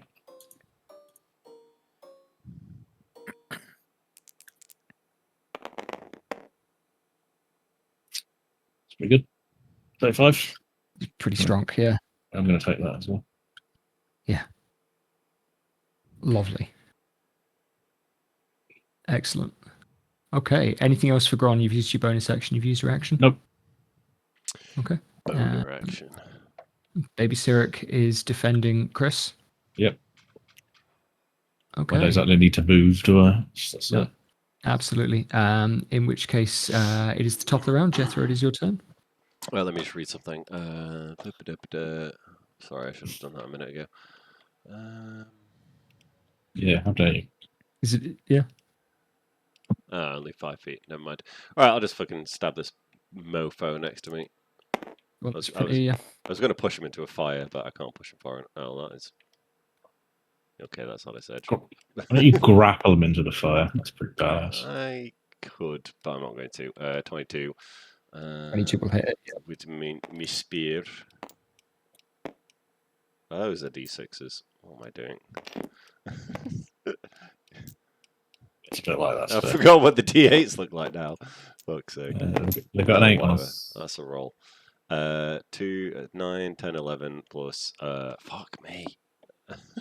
9, 20 on this guy. I'll be 20 total. Yeah. Does that kill it? That will kill it. Okay, cool. And then Yeah, I will absolutely. step forward. I'm going to yeet my spear at the one attacking Stephen. Yeah, great. Good choice. On a 1. It's 14. I think that still hits. Yeah, rolling a 1 there, you'll miss, I'm afraid. Ah, piss. By virtue of it being a 1. All right. I guess I'll flurry of blows, which does in fact give me a free disengage. So I will just go straight over there and start clobbering it. Wait, Stephen's alive, right? He's grappled or something. Stephen is still alive, just about. Okay, so that's He's 17. not in great shape. 17 will hit. One-arm strike, which is just the D10 plus 7. Okay, rolled good. 16 damage. 16 points of damage. Cool. Okay. Yeah. Right. Second attack on the same target. Nat 20. So, yeah, baby.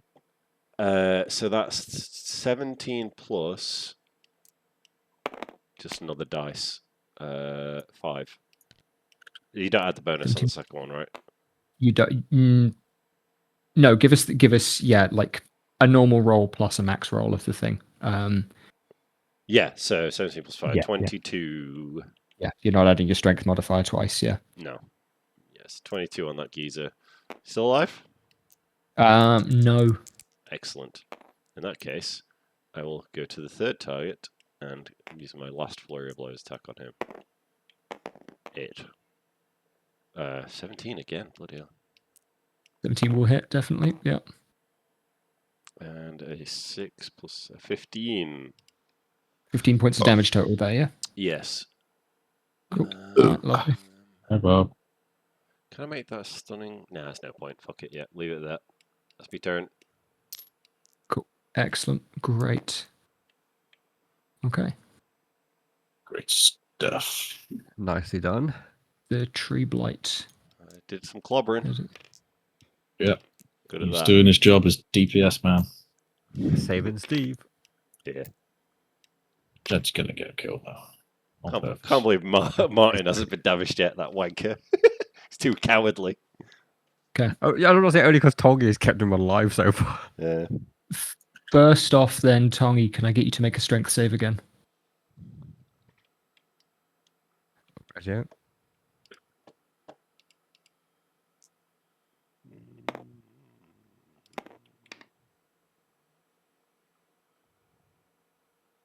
That is 14.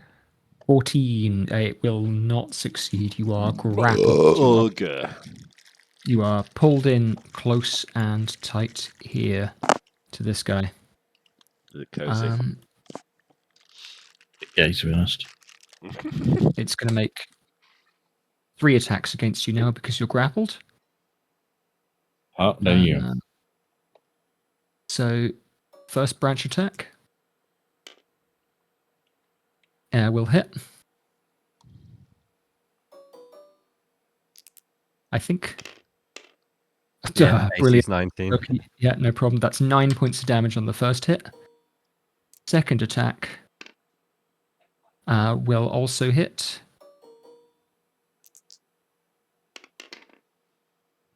That's 17 points of damage on the second hit.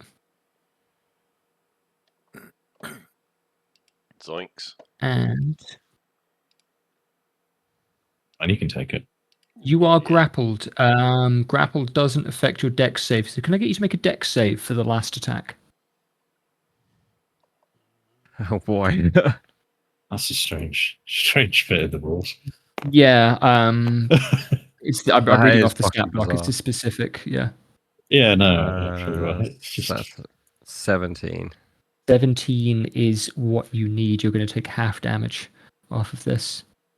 As this thing bites you effectively, the bark splits into a jagged mouth-like shape and wraps down on you. So you're saying they do have teeth. Yeah. What is that? It's 24 half to 12? Yeah. 12 points of damage for togging it off that last attack. Rightio, and I can get a reaction, can't I? If you have a reaction that triggers when you take damage or an attack like that? Hellish Rebuke, motherfucker. Hell yeah. Yeah. Wait, what is that, a dex save? Yep, dex of 17. Cool. All right, let's do it. And it's a fucking tree that I'm fighting. That's a fail. Give me the damage. Yeah, absolutely. So that's 2d10. Nice. And this is fire damage as well. So 16 fire damage. 16 fire damage. Let me do the maths. Okay, cool. All right.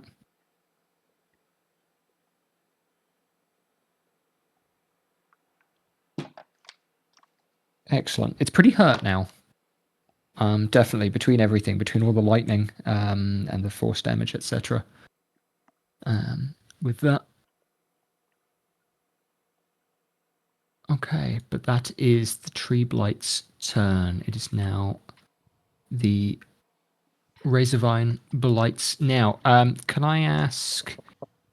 Yeah, tell you what we're going to do. We're going to make a couple of attacks with this thing. We're going to see who gets grappled.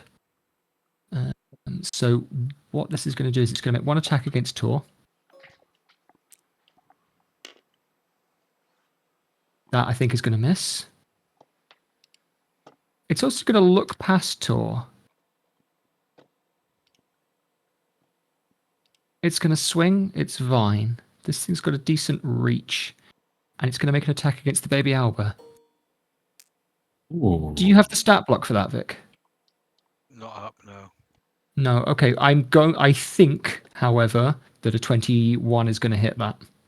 Probably, yeah. Yeah, absolutely. So the baby owlbear is going to take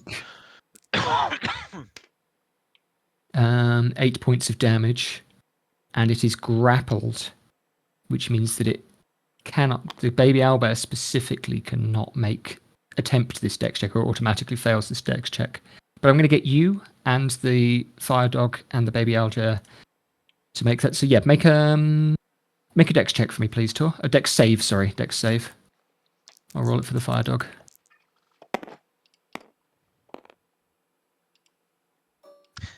It's 6. Oof. 6 total for you. The fire dog is going to pass. The baby owlbear is automatically going to fail. So you and the baby owlbear are going to take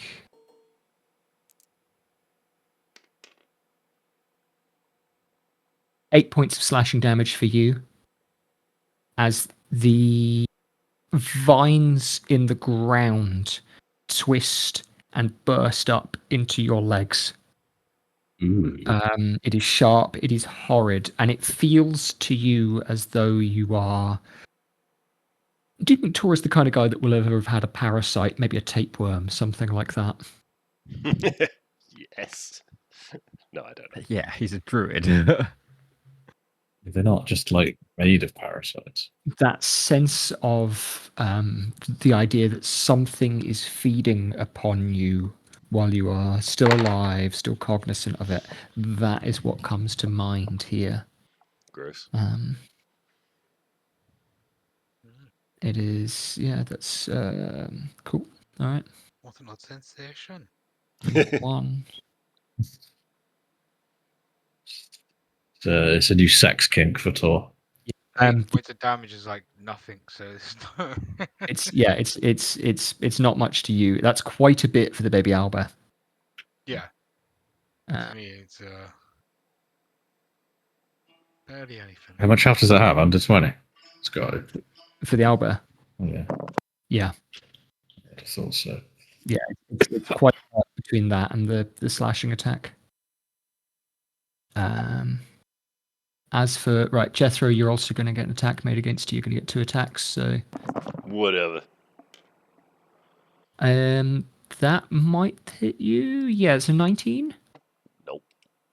No, 19 won't hit you, will it? Yeah, I wasn't sure. That will hit though. That's 23. Oh, yeah. Okay, so you are grappled again. You take 5 points of slashing damage. And Sure.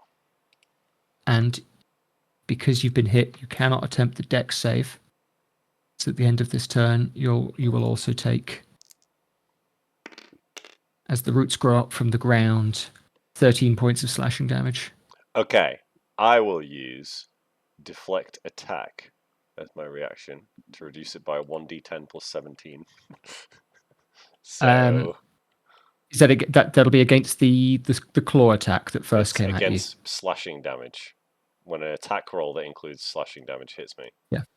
Cool. Okay. Yeah. So that won't come up against the vines coming from the bottom, and you will Okay. still be damaged. Okay, I won't. But I won't use it yeah. then. Okay, how much damage was that? Yeah. So the first one was Yeah, I got the 5. the 5, and then the second one was 13. Okay, fine. That wasn't an attack roll specifically. Yeah. I get you. Yeah, and that one also heals 13 points. Okay, cool. Oh, Yeah, bastard. great. Healed. Yeah. That's not cricket.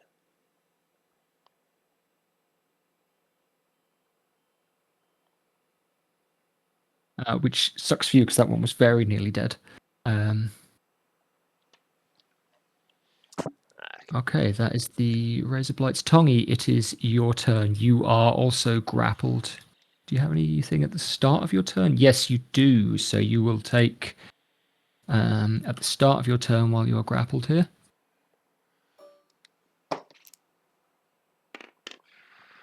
you will take 17 points. No, 13 points of damage. Bludgeoning. Fun. Stand on the keyboard, please, Bob.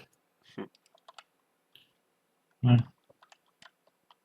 Oh, shit, no. Alright, I just realised I need to do a bunch of saves. Concentration saves. Yeah, just make the concentration save against that. I'm not going to ask for any others. I was about to say, 'cause it was all the times yeah, it attacked me. Yeah, I should have done that before. Yeah, just roll that one. I don't care that much. The DC's 10. Yeah. It's like, what's that? 18. Yeah, absolutely fine.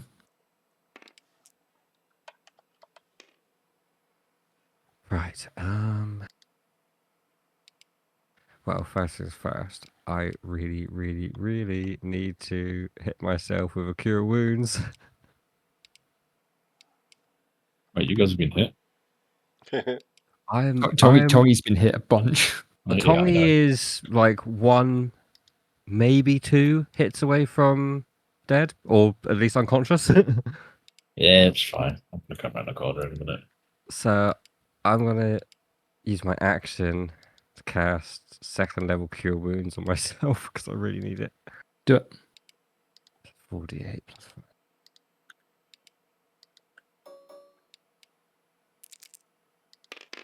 Da. Right, so it's 25 health.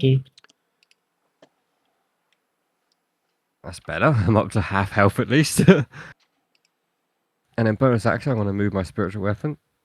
Okay.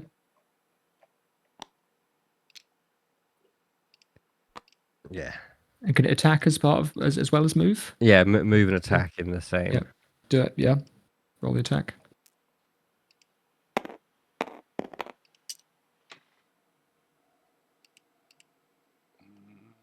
So that's 19 to hit. 19 will hit.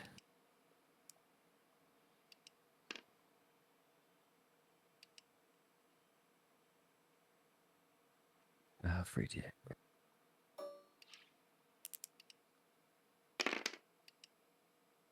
So that's 18 damage.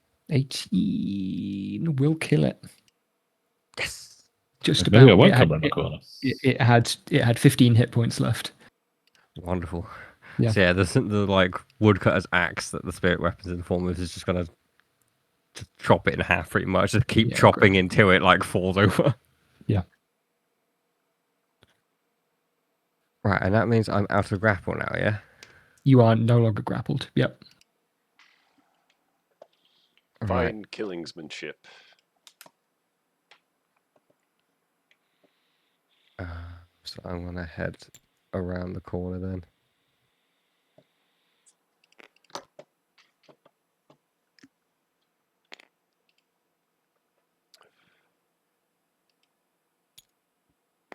There we go. Okay. After Tommy's turn, right? The tree blights are dead. It's going to be the razor blight's turn. No, it's not. No, sorry, I'm misreading things. It's the villager's turn. Okay. Fire dog is going to get an attack. Right, it's going to move up next to Tor. And Can you stop pushing my mouse around? Tor, do you want to make an Arcana check?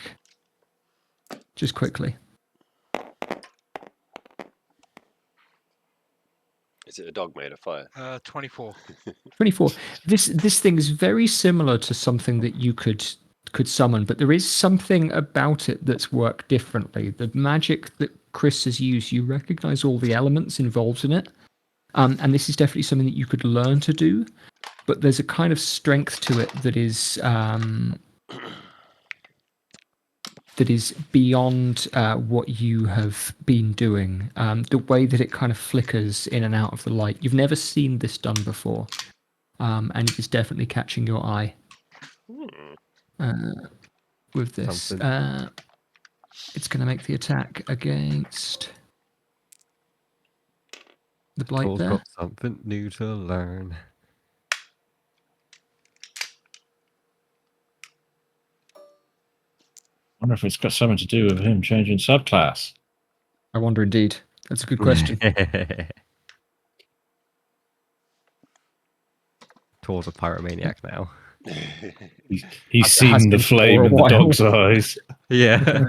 Well, if we're in a forest full of walking trees and shit, then yeah, it's probably a good career path to take.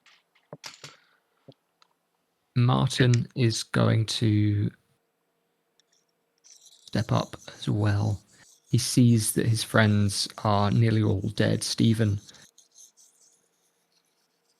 So Stephen's going to join him with Jethro. No, He's behind you, Stephen. but He's going to swing the axe. Get him, Steve. Are they dead, or like save and throws dead? Some of the villagers are very definitely dead. Yeah, Stephen is going to miss with his axe. Yeah, Judith and Judith is a skeleton, basically. yeah. Judith Not even is skeleton, like Compost. Yes, compost is the word. Martin is going to rush up. He's going to swing with the lantern that is in his hand. instant desiccation. Also going to miss. Defecation. Well, that happens as well. That's a Rosie's spell gonna I'd be move. willing to learn. Just make people poo Bowel themselves, loosener. or turn them into poo. The brown note. That's a bard spell for sure.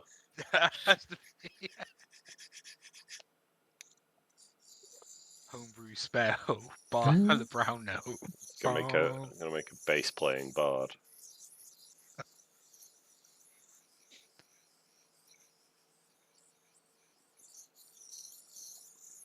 Chris is going to cast Blight on the razor vine that's in front of Tor. It automatically fails its save, as we've established, so Huh. That's one, Chris. because so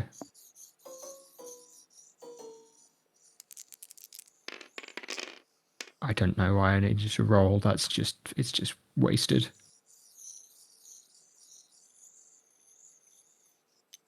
I wonder if these guys are Do that wizards next or time. druids. Oscar is going to make a firebolt.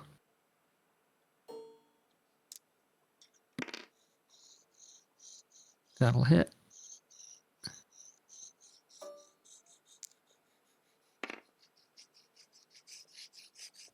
Is that enough to kill that thing? Is it? No, that's fine. Because it was only a 1.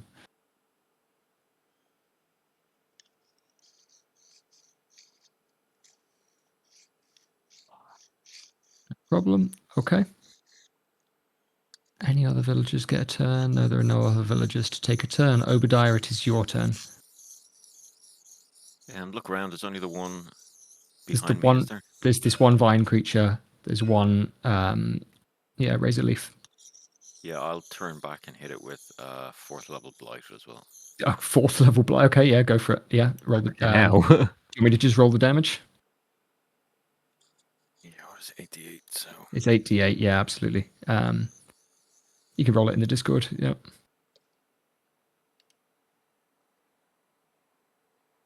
Exclamation point. Yeah. fuck.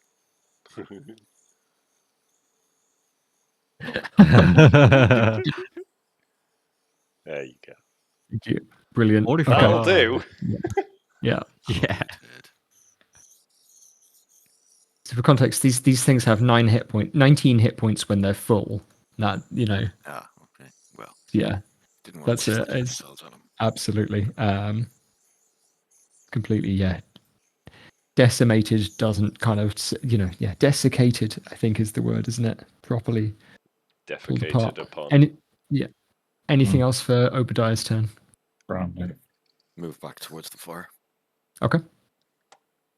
There are no more vine blights. Tor, it is your turn. There is one more razor blight left. Right, well, you will be teleported there because it's 30 feet, and Yep. from here he is.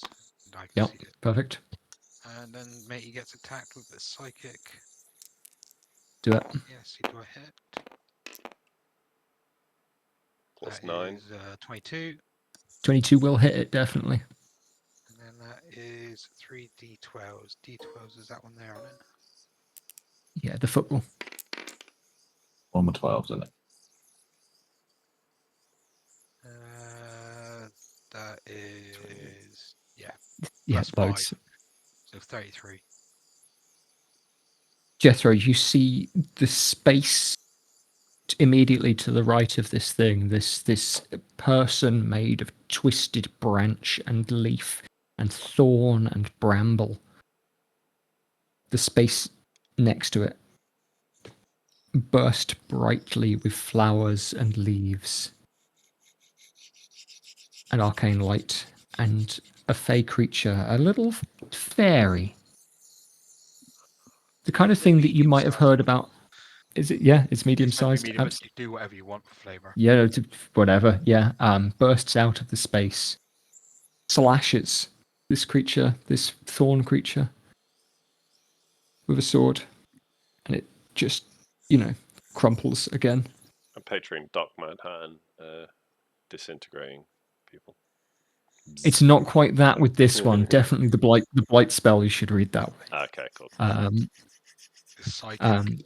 This one is hitting it with a sword. That makes his head explode. Oh yeah. It gets a bad plant headache. Cool. I'll say Absolutely, and yeah. I'll say to the Fey Spirit, you can join us more often. They all dead? They are all dead. Yes. Okay. I want to still have a turn. I'm going to walk around the corner. Yep. So like here. Yep. And I'm going to do something the Gromnon's never done before in front of any of you. Oh. Okay. I'm going to blow a 6th level spell slot God. on Mass Healing Word. Oh yeah, baby. Okay, then what's the range on that? 60 foot. So I want to do it so I can get Tongi in range and stuff. That'll I think 60 foot will catch Tongi there, I think. Who's fucked up? Yeah, You all fucked up. just. I'm kind of fine. I have Worst case, Sam, you can stand onto Haran's corpse. Yeah. the Yes. owl bear has some damage. Yeah, so Tongi, Albert, Chris, the other ones that are hurt in the group. Yeah.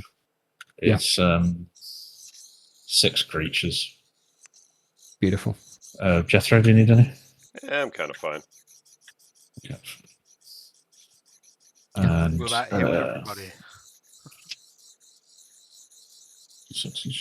I was going to give a potion to one of the villagers. This saves my... Jed, can you copy me 2d4s, please? Because I might reroll some of this. Yep. I was very tempted just to whack down my totem and do a level 1 healing word and heal everyone for 12. Didn't roll, whatever. I'm not going to Oh, wait, hang on. I'll reroll that one. And I'm using... Oh, it's the same again. I'm using a... it was a 1. It was a 1. Point, yeah. 14 plus 5. So Does your innate sorcery affect your healing as well? 19. No, but my choice of sorcerer type gives me empowered healing. Nice. Beautiful. Which I've never used. It's completely out of character. Yeah. But, I mean, you're all pretty fucked up. So yeah, I'll come round the corner chanting something about how we have suffered tonight in this great fight of the fires. Bring upon us your healing powers, oh Lord. And then, I don't know, I'll clap my hands together and fucking heal everyone. Beautiful. And you all feel this. Now, I've talked about the kind of bright white flame that comes in with Gronon spells a couple of times. All of you, if you had been in any doubt as to what that might feel like to be touched by it, have no doubt now. This is healing, no doubt, but it hurts for a second. Like somebody putting a hot cup into your hands when they are numb from cold. The parts of you that have been bashed or bruised or cut or dined upon. Ding, white hot as they are restored. Christ, it's like one of those butterflies from back home. How many people could you get with that? 6. Is So- everyone healed up? Like, I'm not. It's anybody who's taken damage in the party plus a couple of villagers. Okay, Yeah. fine. So Yeah, I'm not taking any of it. How You much guys was are. it? Chris, I Chris, took very minimal, but yeah. 19. Oh, sweet. I lost 18. Yep. beautiful. I'm just like, does that mean it hit Anne and Graham because they're both in range, but I don't know how badly they are. They will dead. definitely get some heal. Anne is definitely dead. Steve. But Graham, is he just unconscious? Yeah, it's basically. no, it's they are just- dead. I'm afraid. Yeah, Steve. Just call Yeah, Steve. so Steve get healed because he didn't actually get knocked unconscious. Yeah, Stephen can get some heals. Martin didn't get to get hurt. I'll give Steve Rosie, a pat on the back. yeah, Someone stayed in their house. What about to say Saul didn't move an inch? I had forgotten him. Yeah, He's just Yeah, he like, was it's the clever all one. good, man. Mhm. Truthfully, we Yeah. should have told them all to get inside the fucking longhouse. Well, yeah. Well, it seemed that like obviously they've either had this situation done before or been towed, like because all of them but Chris and Oscar were just trying to buy time, and Chris and Oscar just had their little spell going on. So maybe that's what the villagers do. They just buy time for the main two spellcasters As to long do as their everyone thing. looks good, then I don't need to use totem. Nah, we're good. No. See, I'm still a little hurt, but I can deal with my own shit. Don't waste a totem just on me. Yeah, no, I Yeah. only use totem for group healing. Yeah.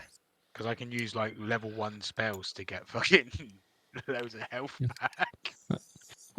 take a That break just might- for 5 minutes. Grab a snack. That might be the only time you ever get healed by me, by the way. Right, back in a bit. Yeah. Yeah, like so. Back in a few. Yeah, I see. I put downstairs.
Right, I'm just going to piss. I'll be right back.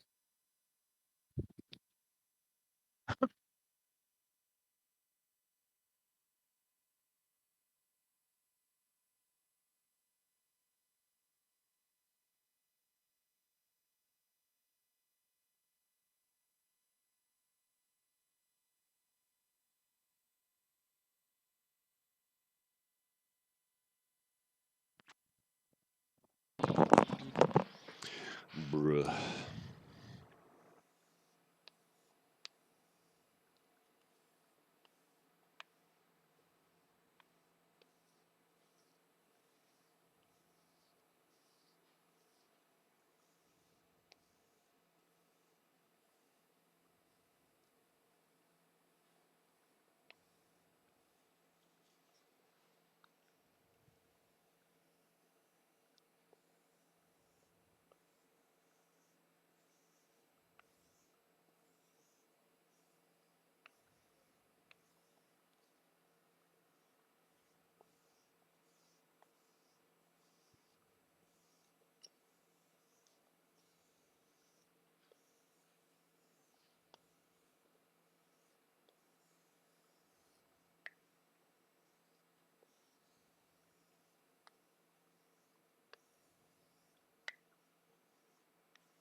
Okay.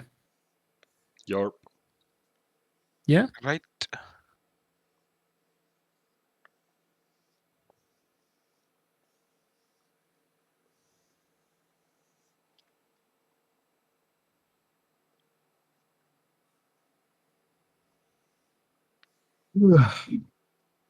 Right.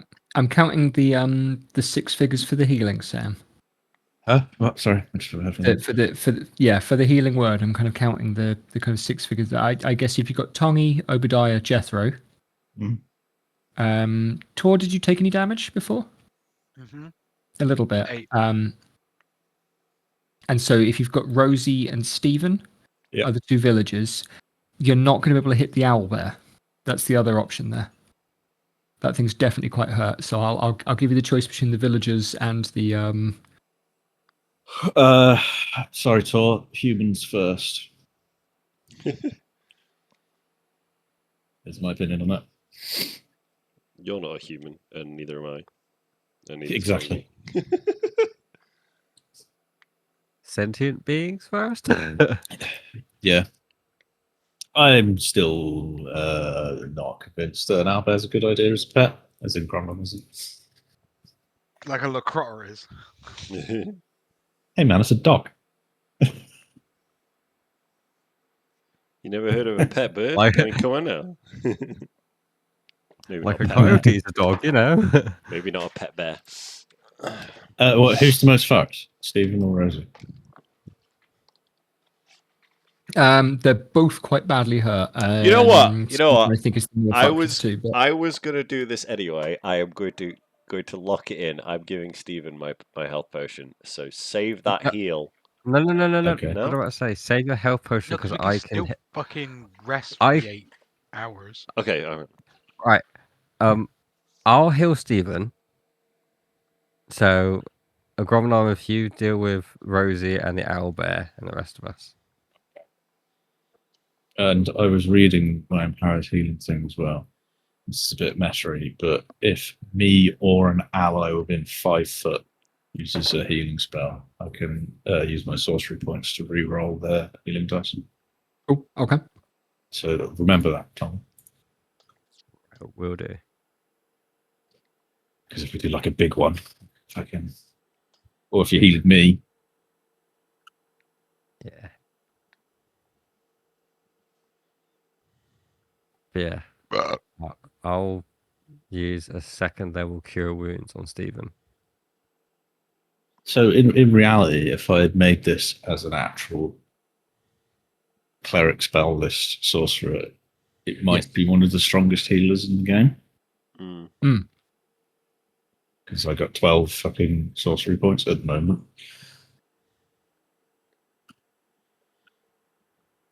Yeah, absolutely. Yeah, not that I'm going to do that because it's retarded. That would be interesting. It's an interesting thought. In the party that has cleric and druid, it's unnecessary. And Grodon's been a really excellent blaster. So Yeah, no, I'm not doing it, obviously. Yeah. But I was just thinking about it. it's got a lot of potential. Yeah. I'm going to borrow Anne's axe and use it to hack what passes for teeth out of the creature that I killed. Excellent. Human teeth. Give me an investigation check there. Oh boy.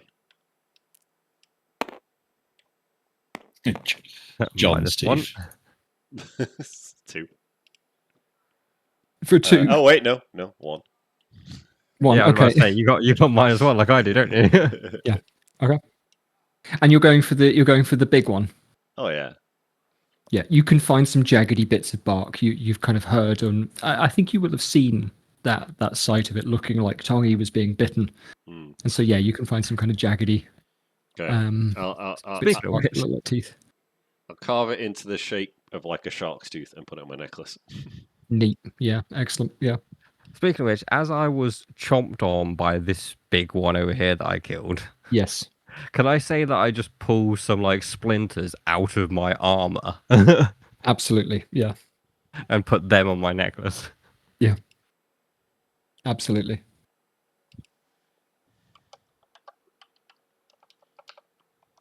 What's it called? A tree beast. They are Tree tree blight. blight. Tree blight bark. Yeah, Cool. I kind of know what we're dealing with. Purely because I've dealt with blights in the Spelljammer campaign I was in. Yeah, blights are they're a classic kind of plant creature. They can be annoying. Yeah. Yeah, and unless you know what you're doing. I mean, ironically, the spell blight is very good for dealing with blights. Yeah. Okay. Gav? Yep. He's here. We're all here.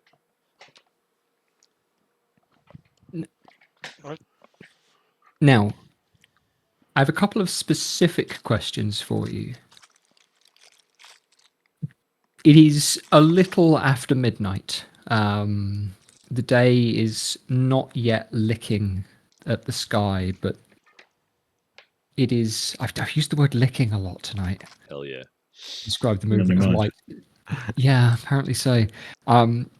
Daylight is not yet peeking over the treetops, but the sky is beginning to move from black towards bruise purple again. I'm gonna walk around stoking up all the fires with logs to build them nice and Okay. bright. Yeah.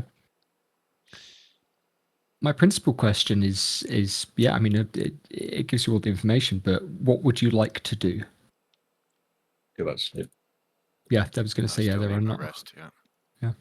Yeah, rest, I think, is going to be the thing. Say a prayer for the fall. I'll say a prayer for the fallen with the other villagers. I got Sure, my okay. 2 hours earlier, right? Or was it the start of Tongi's thing when these attacked? It was well after Tongi, so you've had a decent amount of Yeah, I've like had a power nap. I'll just stay up and stoke in the fires and keep a watch. you're just gonna step. Okay, yeah, I mean it. Okay, And I will tell all the villagers to get in one hut, and I'll stand guard outside. absolutely. The villagers that are left are going to meet by the large fire again. Even Saul. I'll just sleep by the fire and I'll guard them. Pets Yes. come back in around.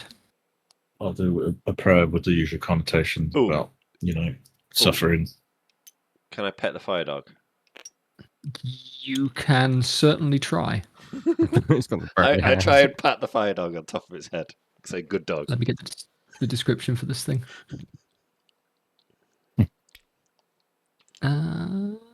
Is it tangible? It is tangible.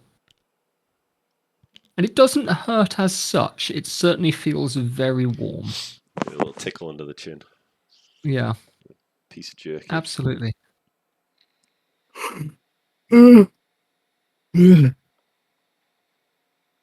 Chris, in particular, looks distraught. Then here's who I should focus my efforts upon. Yeah. For we Do you have have a- suffered to date, brother Chris. You must trust in the Lord. He will guide us to our Saviour, Who is your lord? Cyric. Okay. But Evil. I don't know he's called Cyric. Okay. Well, that's You're- why you're- Malakara is called Cyric, because I had a you- feeling. You aren't sure, yeah, go on. Yeah. Just As no one is, These because things we when they don't come to- know any of the gods because of the decree, right? Absolutely. Yeah. But yeah, it's Cyric. Satan. I was kind of asking he's pretty- in character, like, what is your god's Yeah. name? In character, Yeah. for I do not know, he is the man of. I'm just assuming he's a man. Yeah. Could be a woman, I suppose. It doesn't seem quite right. Yeah. The I'm going to allow Gronon to make a religion check. okay. I'm going to Have a- encourage. This should be funny. I'm half tempted to ask if Tongi can do one just slyly. I might in a minute, Jamie. Yeah. Yeah, Eight. that's just a joke. That's Could just I, me. could Right? I It's just do, because could my I do religion is one? so Because high. I asked him about his god. I want to see if 8, Chad. Yeah. Yeah. So the short answer, Sam, it is up to you what you say, but you, upon being asked the question, feel more blank than you did a moment before you had been asked. It is almost as though the question leads you to forget the answer. Yes. shit. Fair enough. I don't think he would say a truthful answer anyway. No, It would absolutely. It would be along the lines of, I do not know the name, but it is the god of work and hardship, and through the combined efforts of our peers and the toil of the suffering we do on the land and under the land, that we get our salvation. So your god is communism. What's communism? Oh, it's just something I came up with. Don't worry about it. I didn't come up with it. Communism is when burger expensive.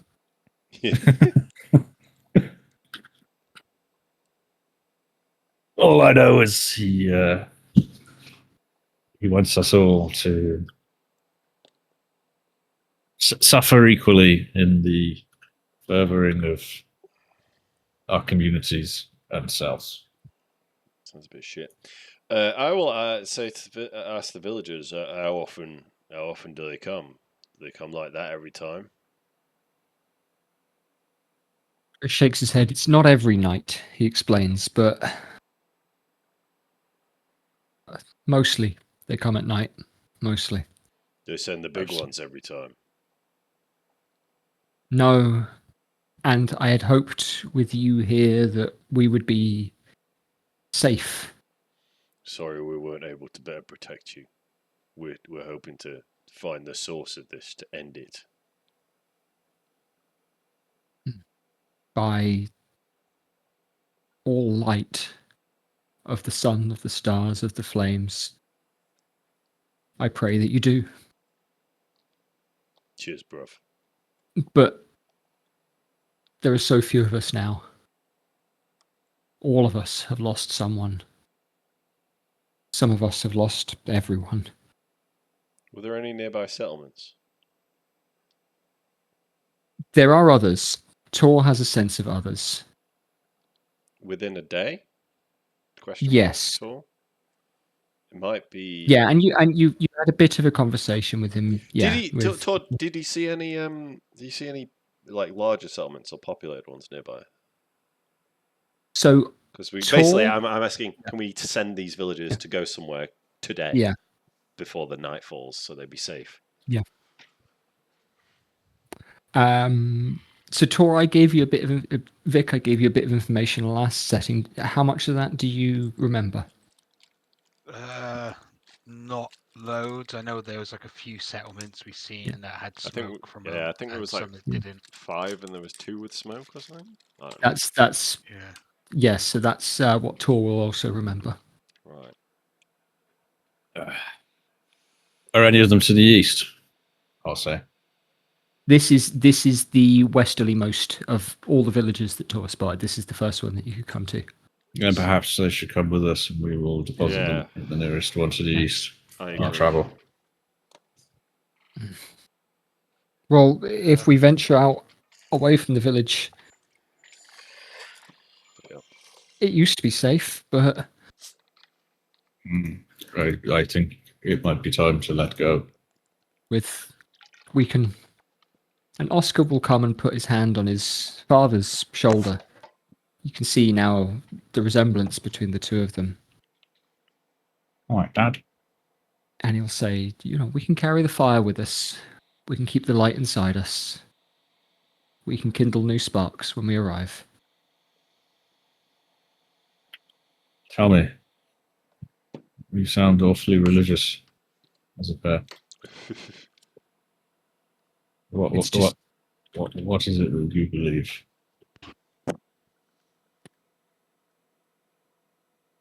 It's just been our family's way to keep the bright of things. They say a nation is built on light in the darkness, on sparks kept safe. Like if you put a candle inside a lantern, it gets brighter if you keep it out of the wind. We're just little pockets of Lurich in the wild wood.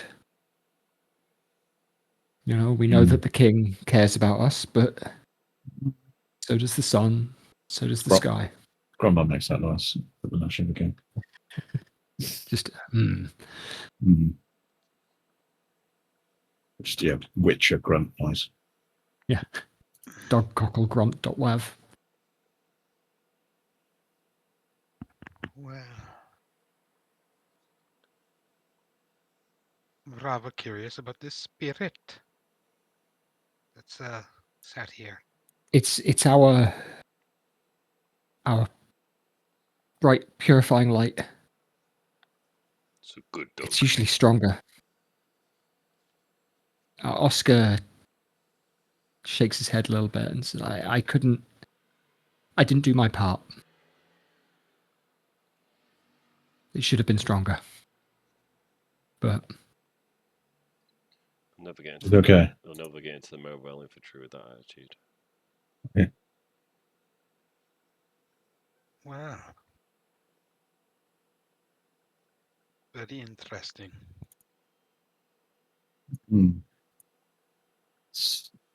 Fiery visage reminds me of the power of my lord. I will say. Not knowing that that's probably not true at all. Passed down from father to son, I guess. It's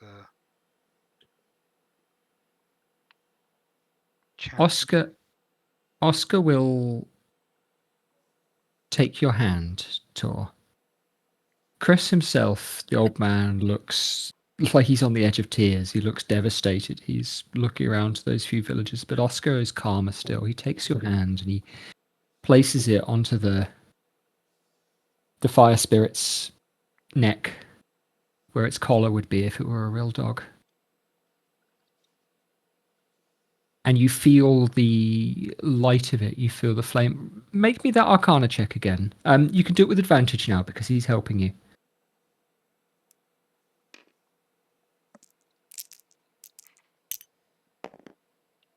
You rolled pretty well before as well, I remember, but 23. 23. It's clear to you now what has been done. That this isn't a summon from another part of the world. like your Fey spirit was, like the other creatures that you were, like you are reaching out into the weave and touching another plane of reality. And this is a thought for Tor that you haven't. It's like a memory that you had repressed when working out how your summon spells work. The flame spirit, on the other hand, is pure material fire. There's nothing otherworldly about it. It is brought to life like this. This feels clear to you that by focusing your energies, your magic, your connection with nature this way, instead of the way you've been doing it, you'd be all the more connected to the world than you ever have before, to the beating forces of life that permeate this forest, that permeate every field, every swamp, every river, every sun-touched blade of grass, or mushroom stem, or acorn tree that you have seen in your entire life. This would be the connection to it, if you choose to take it with you. And you can just feel this coming through this flaming spirit's neck, through it, where its beating heart should be. And it looks up at you. And I'm going to use the word one more time. A tongue of flame comes from where its mouth should be, and it licks against your hand. Very warm. And you have a choice here before you. You have an opportunity. Right. Oh, Told you it was a good dog. what to do, my friend? What to do? Alright, yeah, I'm obviously gonna accept the You can accept the offer? yeah.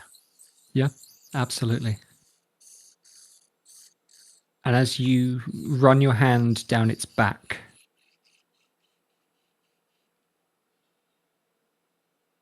it settles into your hands.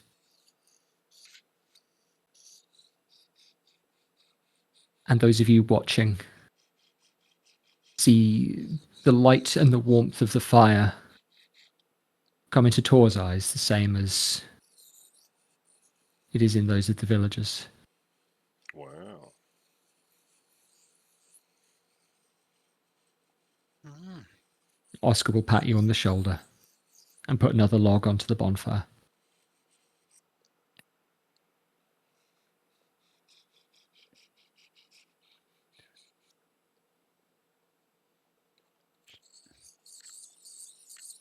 Okay. There it is. After a little while, those who have survived are mostly sat around the fire. Martin begins to snore again, sat upright on his log. 4.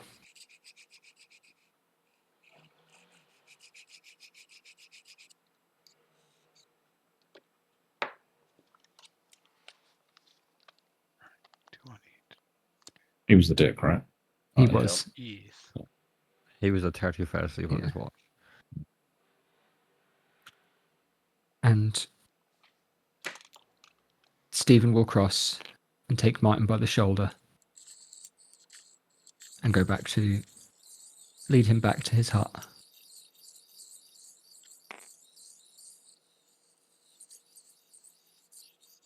Likewise, Saul and Rosie. They don't both live together for a while. Chris doesn't Smart look or like sleep. he'll ever sleep again. I will attempt to help him. He can get to sleep. Yeah. Yeah. Fucking Lock him up. donkey punch. No, I mean, I don't know. I'm just gonna I mean, sit with him and talk. Yeah, there, dear. I was saying, if you want it to be forceful, I could just cast sleep on him. Yeah, do that. Fuck it.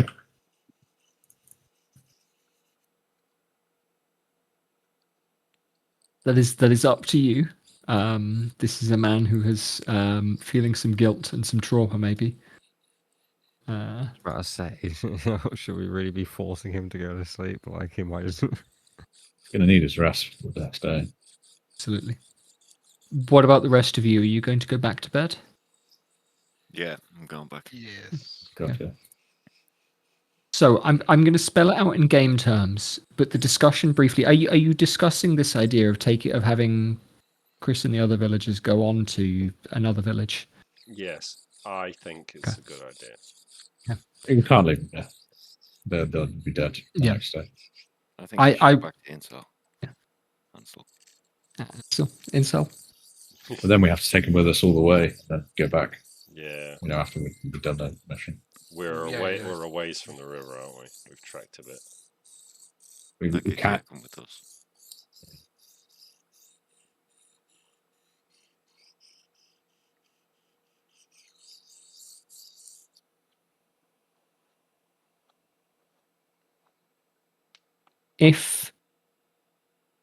So I'll discuss it in terms of game terms. The other villages are a little bit less than a day's travel apart.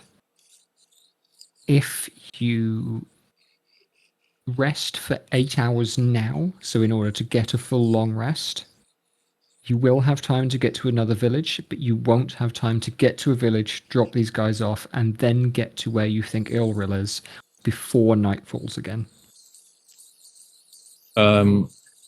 Cool. Could we teleport or something? Wind walk. You absolutely have some ways of doing that.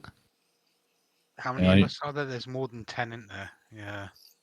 If there's less than 10 of us, I could have wind walked us. Mm.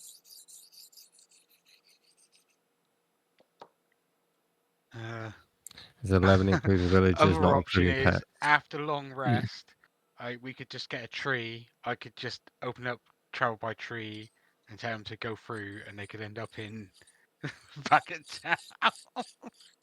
That's a Oh, good back point, at actually. Ansel. Yeah, we could do that. I was about to say, why don't we long rest here, go to the next village with these villagers, get these villagers and all the villagers in the next village via like tree to Ansel, and then we make our way to Iril At night. after the night passes. Yeah, that sounds good. Yeah, that sounds like the better idea. Yeah. So that way we get 2 long rests and manage to save a bunch of people before we go to Ilril. Yeah. What he says. Man's got a brain. We get a long rest after we've sent all the villagers away, which is what I don't know. Yeah. Yeah, We're like we go. we get a long rest now, and then we get a long rest after we get to the next village and send all the villagers We back don't to know that Ansel. there won't be a fight at the next village. I mean, just got planned, eh? Well, as long as what is it? It's 6th level for the tree transport. Vic? Eh? Yeah. Yeah, it's 6th level for tree. I need a long rest to be able to use it because I used my 6 just a minute ago. Yeah, well, Yeah, that's it. like, We'll get one now.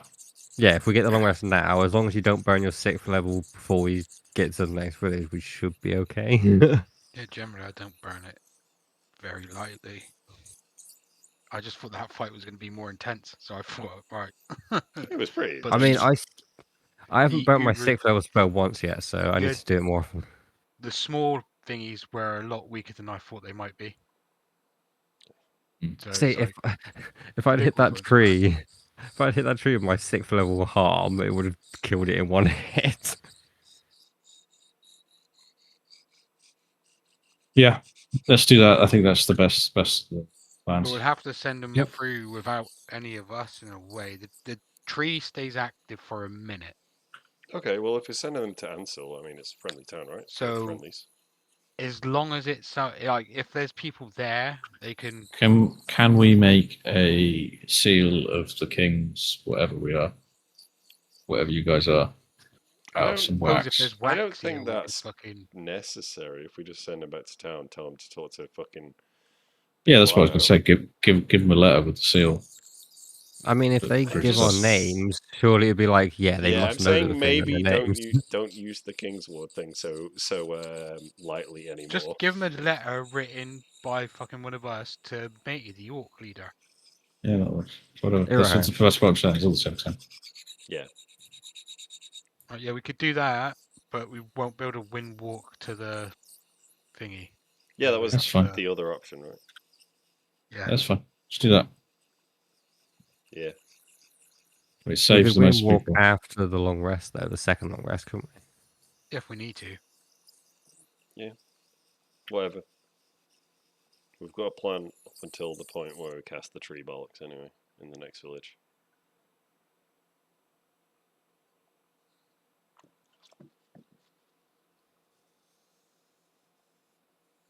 So it's a good plan. Very good, very good.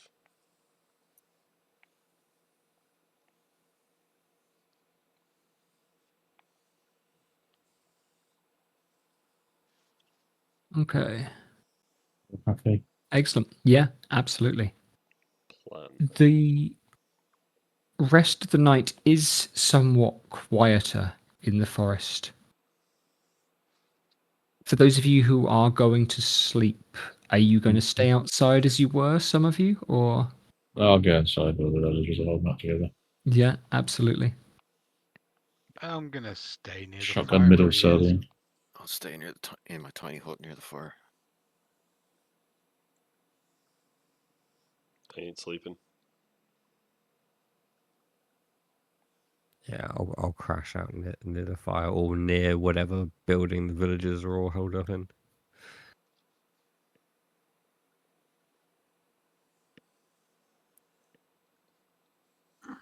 Jeffrey don't need beauty sleep. He's beautiful enough. Tongi just needs sleep for the spells. Yeah, me too. I've used quite a lot since we've been tracking through it. The next 8 hours won't necessarily will be spent asleep. Dawn will come, and with it, the chorus of birds' song, of light coming in back through the windows and the doorways and the holes in the roof.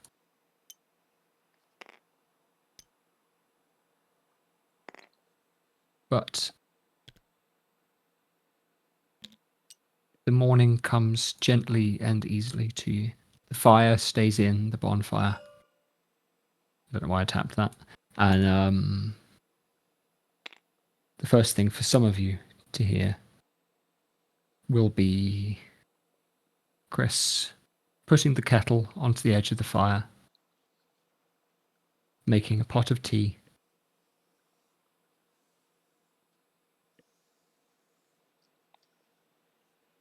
The little baby Lucrotta, no longer as baby as it was when you first met it, Zurich, is following, cozying up, gurgling alongside Chris. The owl bear, similarly, trotting around. This grove seems a happy place for these things considered monstrosities by the outside world. The fire dances healthily.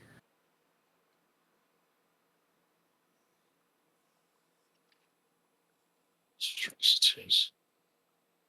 Dang.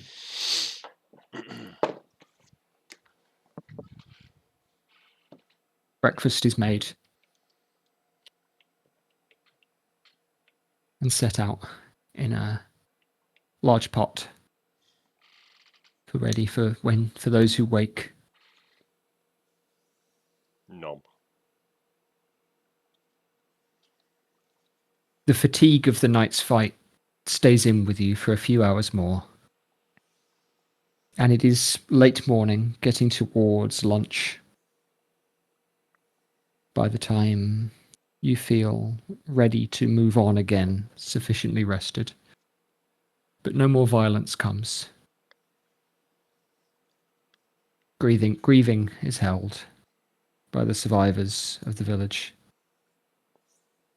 who set about burning the invading plants and burying the bodies of their dead.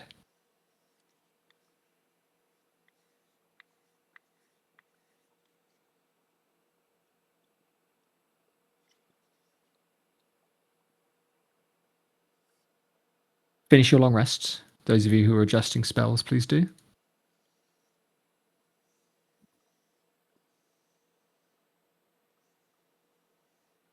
What? Maybe I went so much.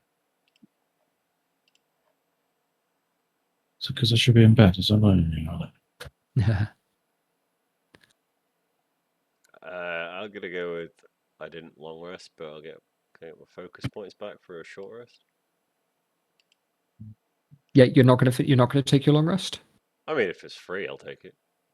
Well, yeah, I mean you've got the time to do it. So Fine. Okay. yeah, everyone else is long resting. Fair enough. If you've got things that you want Jethro to be doing instead of doing a No, long like I said, rest, I was then, just I said I was going to stay up and stoke the fire while everyone else rested, but yeah, plans that's changed. fine to be part of a lot of of a rest activity. Fair enough. It's not time when you are active and on watch, for example. Cool. He's just going to furiously wank for 8 hours. I also get my forearm strength up, maybe. Just over desperate corpses. Oh Christ! My spell list is fucking huge. Yeah. Yeah. I've just spotted a spell that I've never seen before, but I'm like, oh. No, I'm not going to take it. Do it. No, I can't. Well, I could, but then Obadiah would ask me so many fucking questions.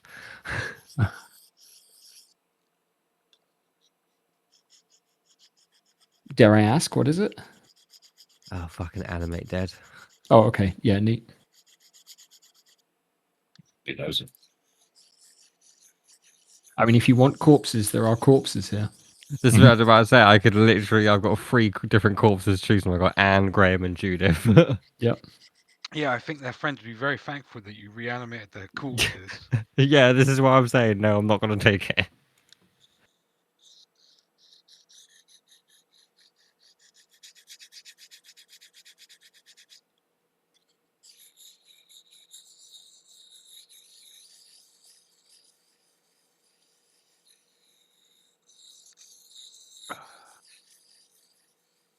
Holy sh!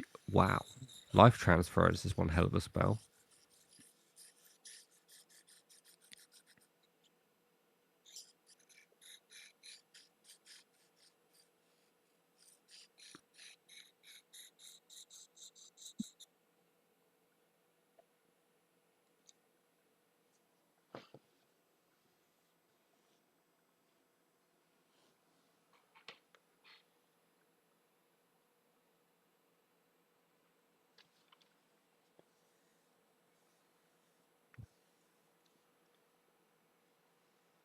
Right, so what are we up to now?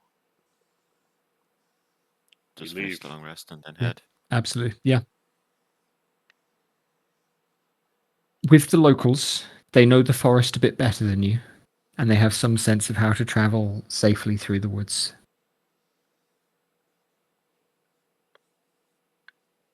They're able to give advice and say, well, Ross's village is the biggest. It's the closest to where we think you're going. But we haven't heard from them in a while, so we don't know if anybody's there. Which direction is it?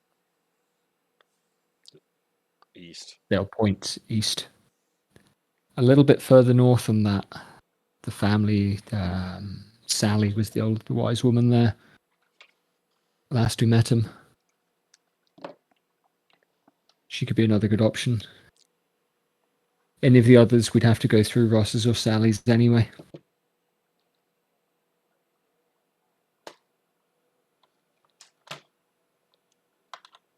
I'm happy with either, as long as we can make it during the What's the bigger?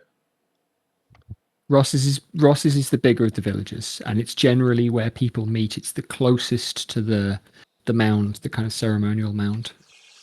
Sold.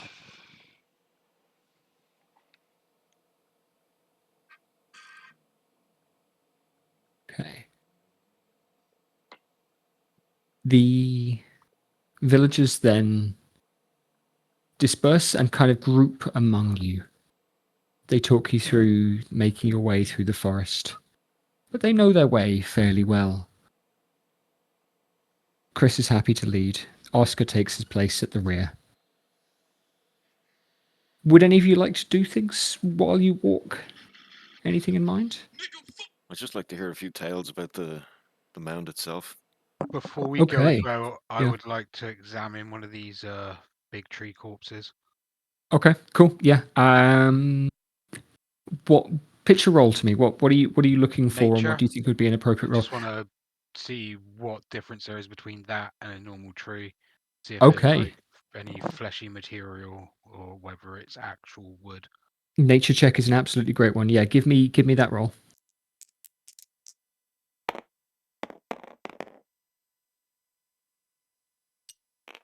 Which is 20. 20 total. Okay. So these definitely look like plant. This is your kind of first impression. They are, tree kind of wood with limbwood, with heartwood, with good solid bark, but a lot of it reminds you more of dead trees than the living. And it is almost as if the decay had set in. You have seen wood which has given way to mushroom and fungus and infestation like that in the past, and that is the kind of primary thing that this reminds you of.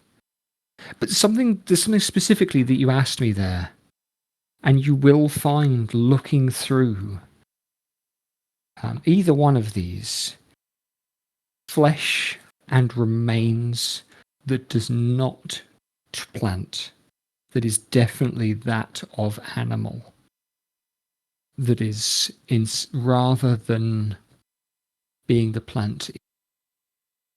Yeah, there are remains of animal, and there is even, although it is very well digested at this point, remains that probably belong to a person. You find a piece of jawbone that is more likely to belong to a humanoid skull. That of a human or an elf, you would guess, than any other animal that you've seen in this forest.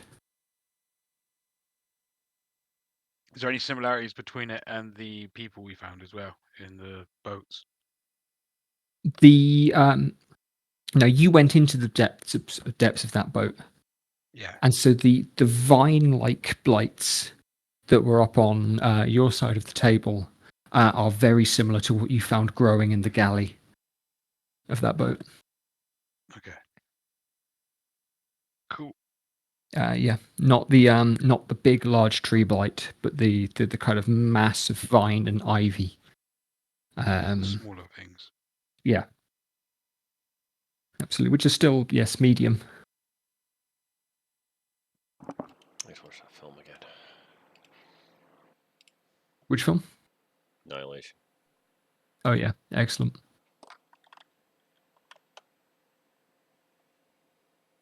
Cool. That's what I wanted to know. So.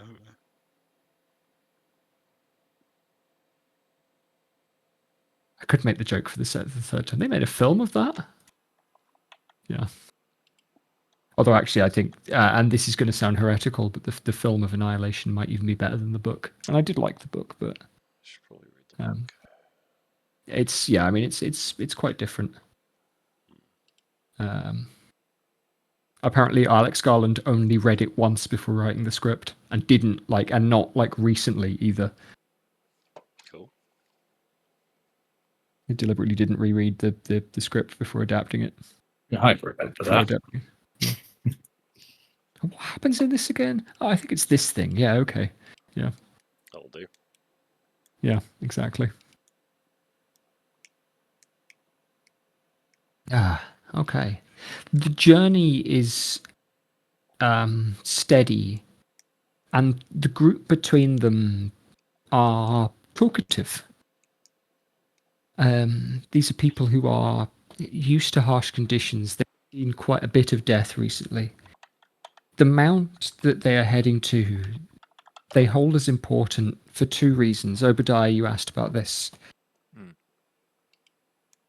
It's where they go for special events. It's where they had been going to for midsummer, but they never made it this year. Elril's presence in the forest predates the midsummer comet, and they had found it harder to travel ever since he had come through. First, he had arrived and it seemed quite, a benign or even beneficial presence. He had made the crops grow, he had made the game plentiful. But he had become harder to trust. The mound itself, it was, a happy place. A place where people took mementos. Not funeral as such, but memorial services were common there. Celebrations of birth, celebrations of marriage, a place for the villagers in the forest and the surrounding area to meet. Guards from the neighbouring watchtowers, and you all have been to one of the watchtowers. You met some goblins in a watchtower to the south. You met some other soldiers in the very west end of the forest. Soldiers who are not Evywood people would often come to these fetes. They would send an envoy or a messenger, so would attend, and it was a chance for the Evywood people to connect with the land, with one another, these otherwise isolated pockets of village, and also with the world outside, across the nation, broader. Fairly important, as is often the case in rural communities. Chris is happy to tell you things like this. On the other hand, tells stories about the girl that he met from Sally's village. Her name's Anne too. But, I'd had a really nice dance with her back at Beltane earlier in the year. I wonder if we're going to see her again. And there's a couple of dwarf lads that were staying near Ross's. Now, they came in, they were looking for something in particular, but that's fine. They said that they could grow really good fruit here in the forest, but we told them to fuck off. But they were going to stay at Ross's village anyway. And you get little stories about certain people that were met here at the forest, here at the fetes at the mound as well. Certain individuals are remembered for generations. Someone that you might see 4 or 5 times a year, every year of your life, and not have to think about them at any other time. Some people are well liked, others are not so much. But there's a worry tinge to all the stories now.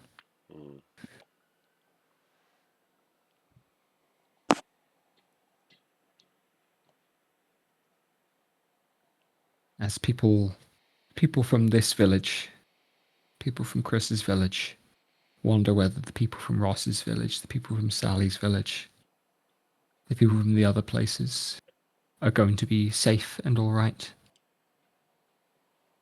when so many of them are dead. You're right.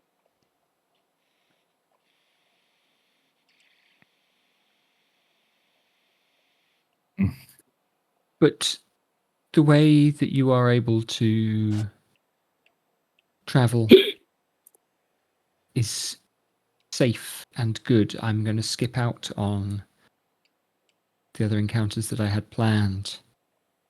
What you do see after a little while, you get a feeling of movement off to your side, and the villagers spot it as well. can I get everybody to make me a stealth check, just quickly? Oh shit.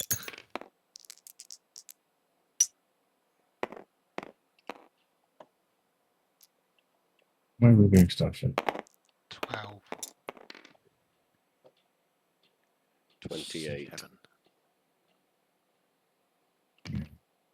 9. It's my character sheet.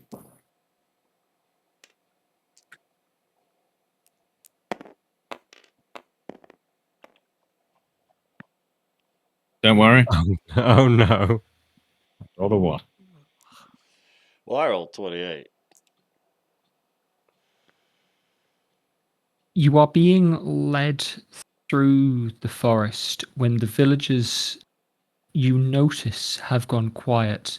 Many of them have hunkered down without even saying anything. And as Tongi, Obadiah, Gronon look around, catch the faces on Martin, on Stephen, on Rosie, they have worry on their faces, and then you hear movement coming through the bush. And the troll, the same troll, you recognize its face, bursts from through a rhododendron. Am I? Those of you who are stood and not hidden, it looks directly at you. There is clear recognition. What do you need then? Yeah. I want to run behind it and grab it around the throat. Okay. You're gonna immediately attack it. We could just tell No, it to I'm piss gonna off. I'm gonna grapple him, and I'm gonna tell him that we're his friends and tell him to fuck off or come with us. You can make an attack roll at. No, it gets. Are you gonna? I'm trying to think what's beneficial here. With the regular grapple, you don't make the attack roll. You're just grappling it. You're not going to try and do any damage. Absolutely. I'm Well, gonna I give mean, it is disadvantage on it the moving towards us with hostile intent? You can make an insight check. Okay. That's not bad. 6, 15. 15. It has paused. Okay. It is regarding your friends. Okay. Well, if I'm going to give you a chance to react before it does. I will hide behind a tree and sort of sneak behind it and see what Yeah. it does. Absolutely. Your stealth check was really nice and high. This thing for Gronon, for Tongi, for Obadiah, you all rolled quite low. It grunts, it raises its chin, it walks away from you in the other direction. Okay, I'll do nothing. Smart move. Respect that. Yeah. Well, we already almost killed the fucking thing. Yeah, we spared him, and now he. Is Yeah, like, so he's "Right, probably like, yeah, I'm not going to tussle with these guys again. Yeah, I'll let him. Yeah, we let him leave. Excellent.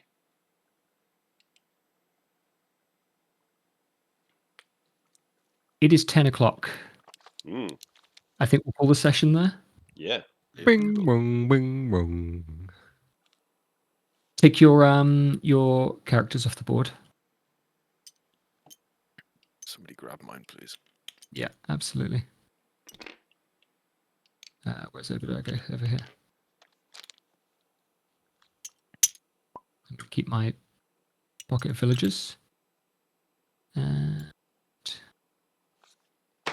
Thanks, Jed. I'm gonna bounce quick just because Yeah. I've got to get bus home still. So Bye, Gab.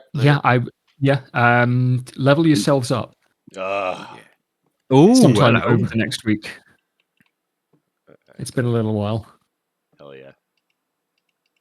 yeah, that's So in a bit. 13. Have a good night. But I need to get to 16 now because I need to fucking. I need a different press. ASI fucking ability. Wait, we're 12s, right? Yeah. Yeah. Manage. You're going up to 13, I think. Yeah. Yeah, I need, like I Which- said, I need 16 because I don't need resilience anymore. I need fucking elemental adept.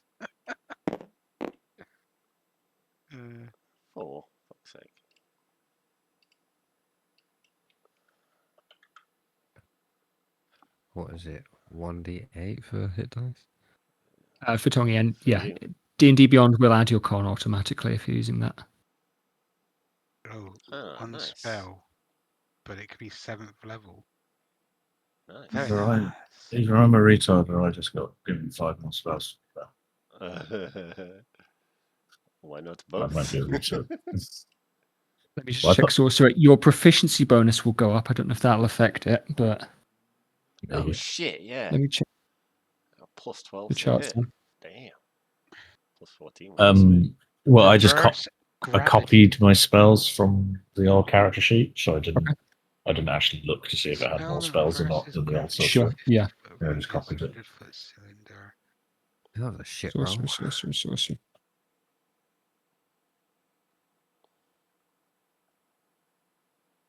I can now reduce the damage of any attack? Yeah, you get deflect energy, right? So it's still certain things, but there are certain restrictions still. But Yeah. Oh, I get No, a any 7th damage. level spells, Any damage motherfucker. type. that include force. It says any damage type, not just bludgeoning, piercing, or slashing. Sweet, neat. Okay. Sweet. Okay, so I But can it's only attacks though, just so make everything like, go to the roof. so Very it nice. sets me on fire. That's Yeah. not going to do much. Okay, thanks, Jed. Wonderful. Sam, you get 7th level spell slots. You can prepare 17 spells. Okay, yeah. So it Yeah, was- same as me. That's success. I now Oh have my 30 god, the music's effing back. spells prepared. Okay, right, I'm gonna go. Good day, gentlemen. But, Bye. yeah, so I prepared 16 before, but I